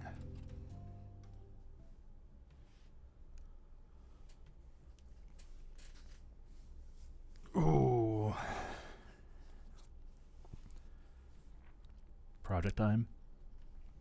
I really want to see what Olive's been cooking. Like, actually, I have an inkling that it's probably going to be something Caprice related, but I want to see that confirmation. Last night, I went to sleep at around 3 a.m., clinging to the hope that if I ever actually slept, then tomorrow somehow wouldn't arrive. Times betrayed me once again. Tomorrow is now today, and today is mostly gone. And today will be yesterday, and then yesterday will somehow be today, but tomorrow will still be tomorrow, until tomorrow becomes today. And then today will be tomorrow, but today is tomorrow, and then today tomorrow. Today tomorrow, yesterday tomorrow, today. The majority of it was spent at work, the stress being the only thing keeping me from entering a vegetative state my entire shift. After that, I immediately went out and bought everything I needed. I settled on using some higher quality colored pencils. I've also picked up a backing board trimmed to the size specified for the assignment, an oddly specified brand of glue as per the professor's instructions. All that's left is to sit down and do it, I guess. I take a seat at my desk chair, placing the bag of various art supplies down the floor as gently as I can, knowing they're the most important thing I own at this moment. I bought some extras of everything just in case, but that doesn't ease my worrying at all. I move my keyboard to the side, leaving ample room for my pencil set and paper. Everything's ready to go now. Just gotta start. I've had the image in my head for a long time, but now the time is here, I'm finding it impossible to put to paper. Even getting the basic sketch down is proving to be too large of a mental hurdle. Is this paralysis starting from the fear of failing? The fear of letting the people around me down? Maybe just being unsure if I can do it justice? With a deep sigh, I stand up and drag myself to my nightstand where I had left my phone on silent. I deliberately made sure it wasn't in reaching distance to avoid distractions, but maybe a distraction is what I need. She said earlier enough I need help with it. Does this count? I'm not really sure what she could actually do for me right now, but I'm hoping just talking with someone as I work things out will help. I tap Caprice's name in my contacts and make my way back to my desk as it begins ringing. Ollie, sup? Aw. Oh my god, it's Drink. I love Drink. Hey, miss working on my final. Oh, me too, actually. We can have a sort of long-distance club meeting. Yeah, that's more or less what I was hoping for. So how far in have you gotten? The supplies are on my desk. Ollie, you do have something in mind, right? The disappointment in her voice is like an arrow through the heart. Yeah, of course. It's just hard for me to get started for some reason. Fine. Fine? She's quickly pivoted from disappointment to false frustration. Even after all this time, I have no idea how she manages it so effortlessly. I also like to see that she's like drawing on a tablet. Like, it's nice to see that. Well, I guess she does kind of focus on graphic design, so I guess that makes sense that it'd be mostly digital. I've set my pen down, and I'm not picking it back up till you get moving. If you don't get started, I'm gonna fail. It's not like I wasn't gonna do it. My fate is in your hands. I put her on speaker and place the phone to the side, both my hands free to start working my project properly. This is one of those things that you know she'd be more than willing to follow through with. I decide it's a good enough reason to at least get to the sketching stage as I take out an oil pencil and start mapping out how I want to fill out the paper. You've successfully twisted my arm. Good. What kind of medium are you sticking with anyway? I decided on colored pencils. Like everyone said, I should probably stick with what I know, but I thought colors may help things. Same basic idea, right? Yeah. So long as it's what works for you. What about you? I know I've been avoiding this subject, but I don't think you've really been bringing your final up much either. Oh, I'm trying digital this time. Wallace is letting me borrow one of his older tablets. Just like her to take a final project for a college class and use that as an excuse to try something entirely new. Is this the thing you were asking Eileen for thoughts for a while ago? You said back then it was your final. I know the answer, of course, but I'm curious if she's willing to confirm it. No.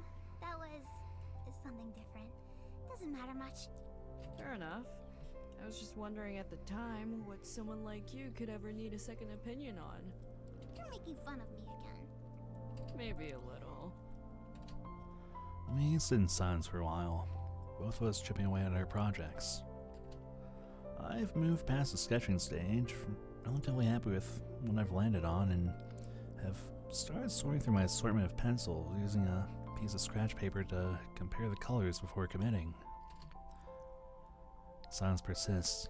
Small, two-sentence conversations peppered about here and there, but neither of us make excuses to end the call. I can hear her tap and swoosh the pen occasionally on her tablet. I'm sure she can hear me shuffling things about as I try and sort stuff around. Being able to quietly enjoy each other's company like this feels as bizarre as it does pleasant. Sitting here in mostly silence, content with the knowledge that there's someone on the other side of it who is eager to listen the off chance you do have something to say. I guess nowadays, just the idea of Caprice being there is enough of an inspiration. Not that I don't appreciate her attempts at feel-good speeches. Done. Huh? I just finished my final project, I think. What? Send me a picture! Hurry, hurry, hurry! You're turning yours in tomorrow too, right? Yeah, but... We should show them to each other on campus then. Can be more of an event that way, or something. In truth, I'm still sort of embarrassed to show it off. But I'm hoping a night's sleep will be enough to calm the nerves enough. Are you that confident it'll be okay? You sure you don't want my opinion ahead of time? Yeah, I think it'll work out. Okay, tomorrow it is then. I'll wrap this up and take it to the shop for printing before they close so I can catch you on the trolley in the morning. Don't rush yourself for something like that.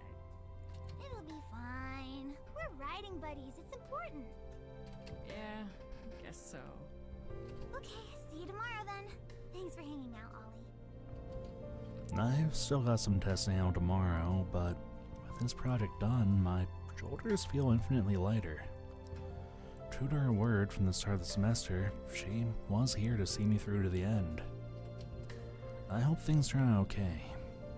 Right now, even more than actually passing, I want nothing more than to join her again for another semester. To simply be her friend without all the baggage I brought with me this year. To thank her and the rest of the club properly for everything they've done. I'm not sure if the last thing is even possible with words alone, let alone here, over the phone. Nevertheless, I can at least leave her as something for now. Thank you too. Good night, Caprice.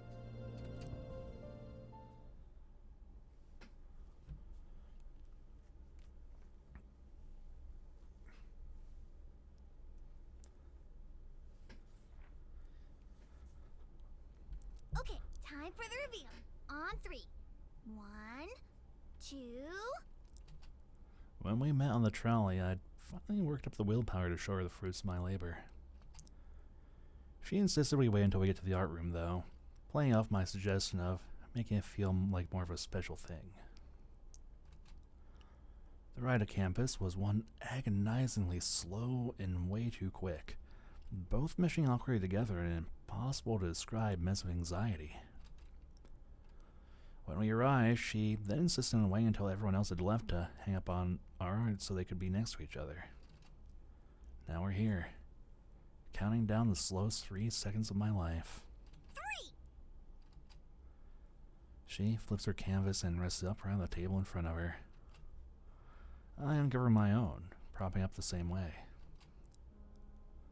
Caprice's final is very much her. A storm of different colors and ideas, all fighting for attention as they push it in various directions. Oh. Wait, no, I get it though. The little green is olive. That's cute. One part catches my eye immediately though. A small smash of green that makes my heart jump to my throat.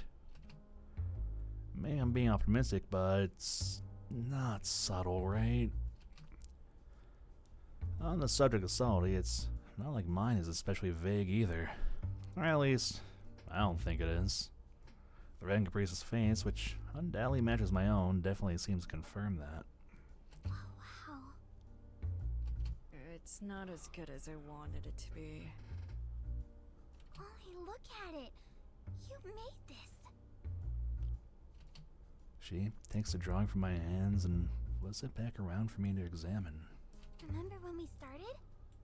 You didn't think you could handle something even half as good as this. In many ways, I still don't think I can. Look at how far you've come. Heck, look at how far we've both come. She proudly taps her creation, clearly a lot less embarrassed by it than I am of mine. It's not exactly a fair comparison. You're already a great artist at the start. Well, I'm even better now, and I'll be even better tomorrow. She adjusts her cap slightly, tipping the brim of the hat up more to meet my eyes direct with a broad smile and sparkling eyes. And you will too. She gives me a thumbs up in the most earnest way. I avert eye contact only to be met by the art on the wall once more. I don't know. I think I need a break from all this art stuff after this. I punctuate the statement with a dramatic sigh and slumping of the shoulders. I meant to make it come off as an obvious joke, but I wonder if my reaction is all that out of the ordinary. What? Come on, you don't mean that. I wonder.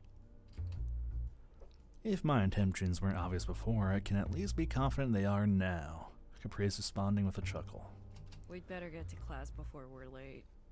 Oh, you're right.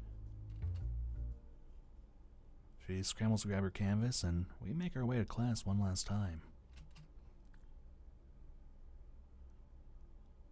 Pizza time! With everything behind us, the art club is having its last meeting of the semester at the piece of place we use for special occasions. And after this begins our winter semester meetings. I knew it. Hey, I'm not taking any winter classes. I don't think anyone is, right? It doesn't matter. Classes or not, the club never sleeps. Oh yeah, I remember this from Millie's route. They still met up over the break. Today is a celebration day, though. We made it through. Right, made it through. I checked my phone. It must be the 12th time today. Ollie! Mm-hmm. The page is loading. Ollie, stop looking at your phone! I'm just trying to see my grades. On other classes I'm reasonably confident in, but the art final is my last big stressor. The professor said the grades would be posted relatively quickly. I'm not sure if expecting a turnaround in under a day is reasonable, but it doesn't stop me from checking every few seconds anyway. I know, but it's not there yet. No point in stressing out about it. Stressing out? No kidding. I've been stressing out about this moment for the past few months. It's pretty much all I've been stressing out about. I've been trying to check my grades too. Allison, like me, has been thumbing at her phone all meeting. Somehow I think she has less to worry about than I do. They probably won't go up until the evening, and that's assuming it'll even be today. Do you know what time? That depends on the professor. How about you wait until tonight to check anyway? Have a fun day with your club and look later. There's no way I can just forget about it. Let's talk about something else for now. Like what? A brochure slaps down on the table. Eileen reaches out to turn it with her hand, and we all lean over to look at it. It's for the aquarium, advertising holiday light decorations. Oh no. Isn't it about time we went again? Look at the decorations, the theming! Wallace is so done with the aquarium. Oh, pretty. Isn't it? It's something you've seen 100 times over already, I'm sure. While Eileen and Wallace protest, Allison is effectively distracted from her phone for the moment, her eyes shining alongside Caprice's. Planning out the aquarium outing doesn't sound like the worst idea right now. May I look over some of the pamphlets after checking the phone one more time.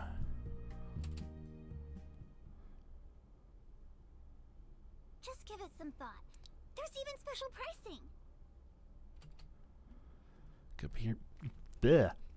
Caprice is busy showing the brochure into Eileen's hand as she tries to break away from the group. Sure. See you later. She starts to leave, but stops when she knows Allison isn't following. The grades still haven't been posted. We can hover around the site at home. Okay. Hey, best of luck. Wallace gives me a rather strong pat on the shoulder, surprisingly not making me fold over like a napkin. I offer a weak nod in return. You too. Oh, I'm relaxed about this. We look over at the girls. Allison clutches Caprice's hand. I'll text you. Right when you get home. You definitely aced everything. Well, take care. I gotta get to work. See you. Later, Olive. Bye. Three of them wave and depart in the same general direction. I send them off with a wave of my own. As for myself, I have no other obligations today, besides just waiting around to see if everyone's efforts were in vain. I wonder if Caprice is the same. Hey, Ollie? Yeah? Wanna walk around for a bit? Asked and answered. I glanced at the weather outside, but it's not like it would have changed my answer anyway. Sure. That sounds good. The snow's been consistent, coating the city in an even layer of perfect white, though it seems to have calmed down a bit. Still, it's cold and wet, and Caprice and I join the rest of the people bundled up in their heavy coats. Lights and decorations have already begun to adorn the cityscape. The beauty of it all makes gold worth it. I feel a pressuring urge to bring up our final projects, both of them weighing heavy on my mind.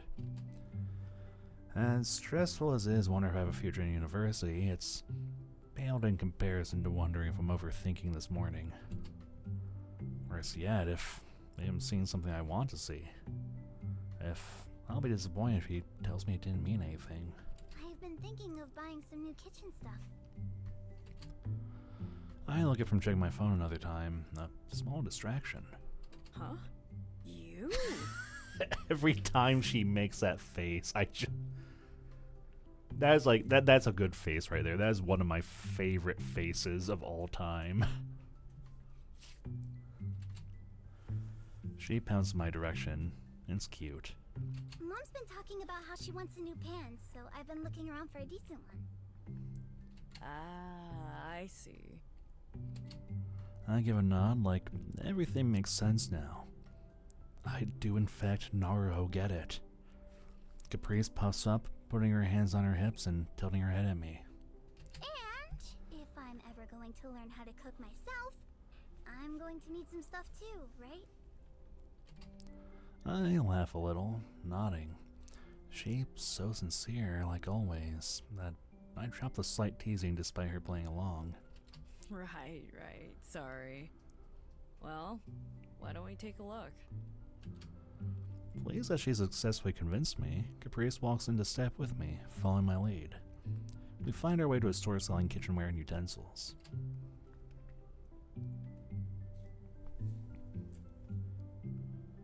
The two pans Caprice bought clank about in her shopping bag as we walk through the cool city streets again. It's not the most exciting place to visit. Still, we spend an exorbitantly long time admiring random kitchen gadgets and cute tableware that by the time we leave, it's nearly dark out. Can you teach me to cook? You want me to? I think it's only fair, right? After all I did for you this semester? Well, I'm not sure I'm qualified. I'm not even trying to be cheeky. I've never really tutored anyone in anything. Obviously you are. You do it for a living. Well, yes, but Nuh-uh. That should have ended at the yes. A part of me wondered why Caprice never came across as pushy. As she gives me a stern look that immediately dissolves into a grin, I'm once again confident that it's because her positivity is coming from her heart. It also feels intentional. She wants the best for everyone around her, and whenever she sees a glimmer of hope in someone, she puts her everything to bring it to the surface. You're going to teach me to cook. The decision's final. I guess it wouldn't hurt. I could at the very least prevent her from accidentally destroying her apartment. fine. As thanks for all the help. Great. Come on. She begins to jog ahead, bag bouncing behind her in her hand. Hey, be careful. To be honest, the thought sounds more and more interesting as I think of it. She stops and spins a look at me, somehow avoiding slipping. I'm glad. I really liked the food you made for us a while back. You did a wonderful job, you know? Ah, when did I last hear something like that? I feel my heart flutter a bit. So I'd love to get together and have you make something again. And maybe steal your skills for myself. She tightly grabs my hand in between hers. They're surprisingly warm. I thought your project was amazing, too. You don't need to worry. Thanks. I think I'm starting to warm a little. I wanted to help you. And I was kidding about owing me. You joining the club was more than enough. I was happy about that. So, you know... A little tune starts to play. Caprice jumps, letting go of my hand and quickly rummaging through every single pocket she has until finding her phone. She gives me a tiny apologetic look and answers it, turning away slightly. Allie! Hi! When small, I can hear the excited voice of Allison on the other side. I did it! 4.0. Wow! That's amazing! I knew you would do great. Congrats! Allison's GPA. Her being worried about 4.0 really does show how different we are, huh? Wait. If she has hers, then... I grab my phone to refresh the page. Still up where I left it. I had nearly forgotten. Caprice spots me looking at my phone and focuses her attention back on me. Allison's still on the other line. She quickly presses the speaker button.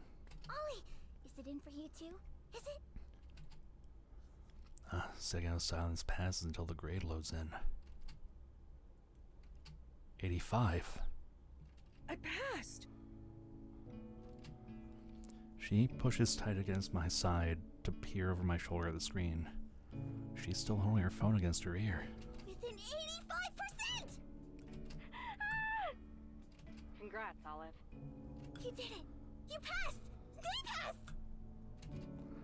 Happily, Caprice wraps her arms around me. With the phone no longer near her face, I don't know if she can hear the little sounds of Allison and Eileen happily congratulating.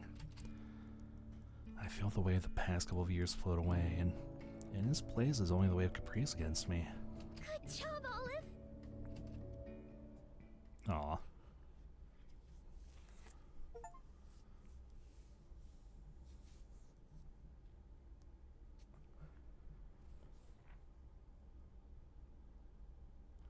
The sun melts into the sky as it begins to set. Its hot, vivid colors contrasting the shades of blue and white sprinkled across the ground. My bag is filled to the brim with books. I'm on my way to sell them at a fraction of the cost I paid for them. The bliss of being rid of them will make up for the sunk cost, I'm sure. It's still a little surreal after stressing out for so long. I wasn't even sure if I'd make it through the semester, let alone successfully. Now I'm only a short time away from collecting my associate's degree. Where am I going next? I don't actually know. I still have a semester to think it over, but it's about time to look at universities or jobs to apply to. Time doesn't stop just because you hit a milestone. I wouldn't be here without Caprice and the art club. What about that? What happens with them next? Caprice said she wants to continue meetings through the winter break, but despite my reservations about whether or not I fit in with a group of artists, I've come to look forward to being with them. I went mostly to the club's atmosphere. As much as the art is the theme of its meetings, the heart of it is friendship. I hope they've warmed up to me too. Caprice especially. Despite the stress, the days spent with her this past semester stick out vividly as happy memories. Each and every one. The club was part of that for sure, but there's more to it than that. Whenever I boarded the trolley and she wasn't there, I felt a little disappointed. When she was, my heart flipped just a tiny bit. We talked about bringing our books back today, but we didn't plan on going together. The trolley starts to pull up, and I find myself hoping that I see her as it comes into view. Ollie! And there she is.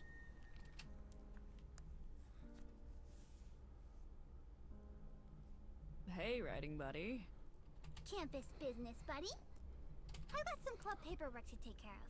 They'll recognize us officially next semester for sure. I proudly tap my backpack. I'm returning books. Good riddance. You made it through. Congrats on passing. She throws her hands up in an adorably exaggerated cheer. Thanks, but you already said that. I know, but twice won't hurt. Or 3 times. Her arms go up and down and up again to emphasize each exclamation. Thank you, thank you. What's next for you? She's asked this before, and I'm still not quite sure how to answer. For a while, I wasn't even sure if there'd be a next step after this semester, so I honestly haven't been committing much brain power to it. I don't know. Will you still come to club meetings? Expression eager, she leans in closer to me. I try to lean away. I at least know what my short-term plans are. The winter meetings? Yeah. I answer without hesitation. She smiles widely, giving the setting sun some competition. Yes! I'm so glad you're staying aboard. The feeling's mutual. Of course. What? Did you think I'd just use you for grades and leave? Nah, not you. You wouldn't do that. You trusted me that much? It paid off. The art club's latest, greatest member. More and more, Caprice's little uplifts and compliments start to feel believable. Or at least they seem to be hitting me differently than they used to. Hardly greatest. Everyone's the greatest, Ollie. You would say that. She grins at me as the trolley comes to a stop at our destination. But there's only one president. Obama?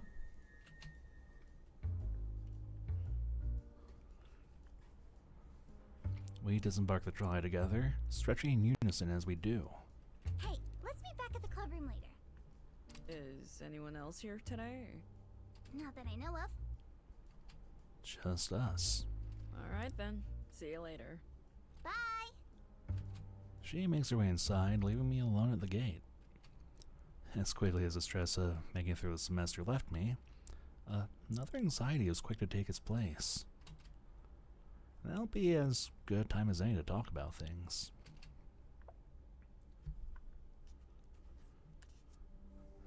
I dump my near-empty backpack on the floor and take a seat in what's become my usual chair. The art club room is illuminated by the setting sun through the blinds of the window. I've seen this room in this light before, but something about it now feels a little bit sad. It's not just the end of the day, but the end of the semester. It's not the end of the art club, though. I couldn't leave even if I wanted to. The bouncy sound of footsteps alerts me to the reason why coming up the hall.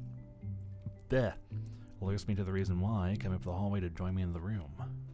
It's good to be done with that. I hate dealing with that stuff. She plops down in a seat near me. It's part of the job, unfortunately. Eileen likes to do it instead usually.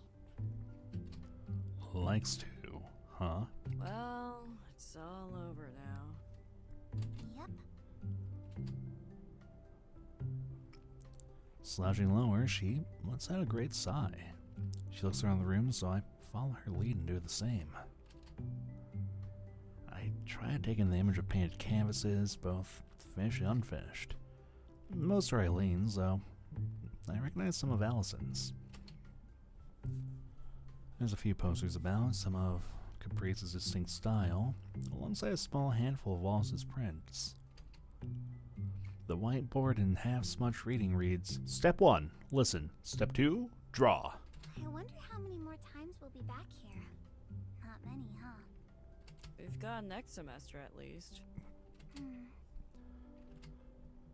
She allows herself a moment of melancholy as her eyes sweep across the room. Well, it's not like we need this room to get together. Just as quick as it's gone, her usual cheerful self is back again. Quite literally hopping back to attention as her eyes catch mine again. Definitely.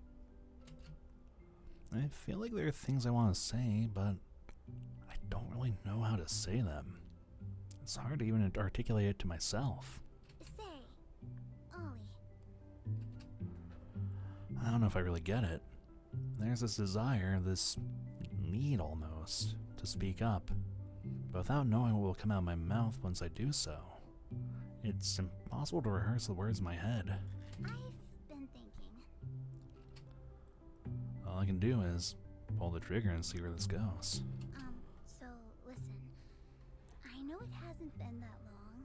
Oh, she's trying to rip the band-aid off too. Hey, Caprice. Sorry, but can I ask you something? She looks slightly taken aback. It's at this point I realize I've kind of interrupted her. Oh, sorry. Continue. No. Go ahead. Really, I didn't mean to. It's fine. I am more than willing to keep going in circles, but with how much she's stammering, it feels like it'll be futile to try and push her into it. I mean, I can go first. That's fine, right? I had the words in my head, but What were you gonna ask? that's too embarrassing and way too forward. There's no way I could do that. She'd probably think it's weird anyway. It's no good to keep things in.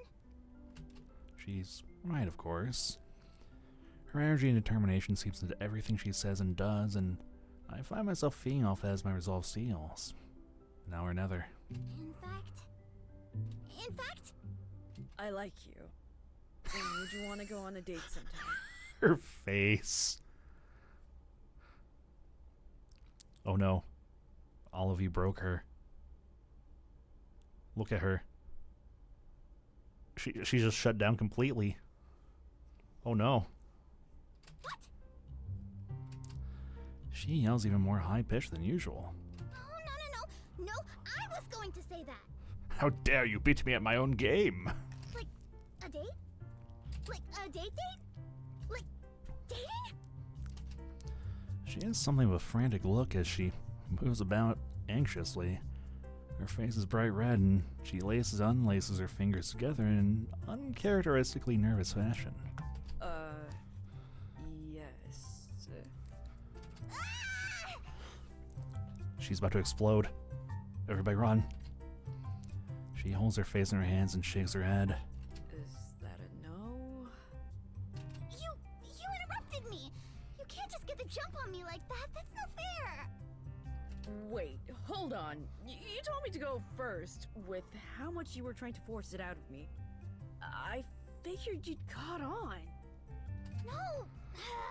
I was just saying things. I've been psyching myself up for a while. So it's a yes. Despite the snowfall outside, it feels like I'm about to melt from overheating. I must be blushing head to toe. And so is she. Obviously. Okay. Cool. Cool. She smiles a little shyly and it's a new kind of brilliant. Somehow she keeps showing me new ways to glow.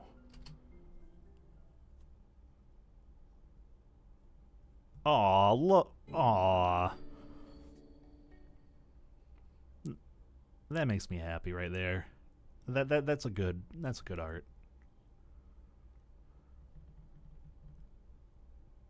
Whew.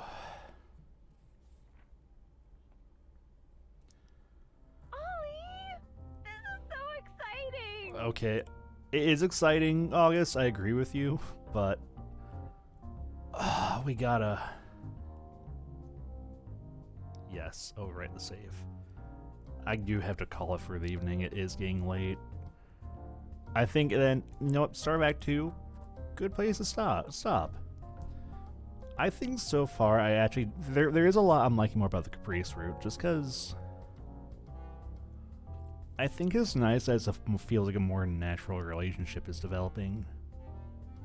Like, because with Millie, like, there's a whole, like, fake relationship thing, and there's a lot of lying and awkwardness, and even, like, during the fake dating stage, Olive was, like, kind of into it, but not really.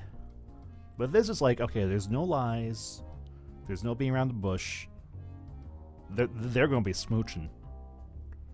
And I think what I like about it too is like, there's not even like a maybe not. It's like, no, they're together, and if this is going to be like a 3-act story like Millie's was, we're about to have like 2 whole acts of like Millie and not Millie.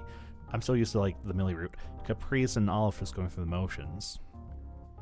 So I do like the progression of the relationship better. Like, rather than like a lot of the awkwardness and like weirdness from like Millie's route, like it just felt like a more natural progression. But I'm really curious to see. I'm curious to see where it goes, because we still haven't gotten like the big reveal about like their parents getting married and all that. And oh, does this mean Olive is still gonna be there for Christmas too? Oh man. Oh, I want to keep going so bad, but alas. Responsibilities call. That has to be it for me tonight. I want to keep going so bad. It's okay though. But yeah, like I said, that's definitely a bit for me tonight.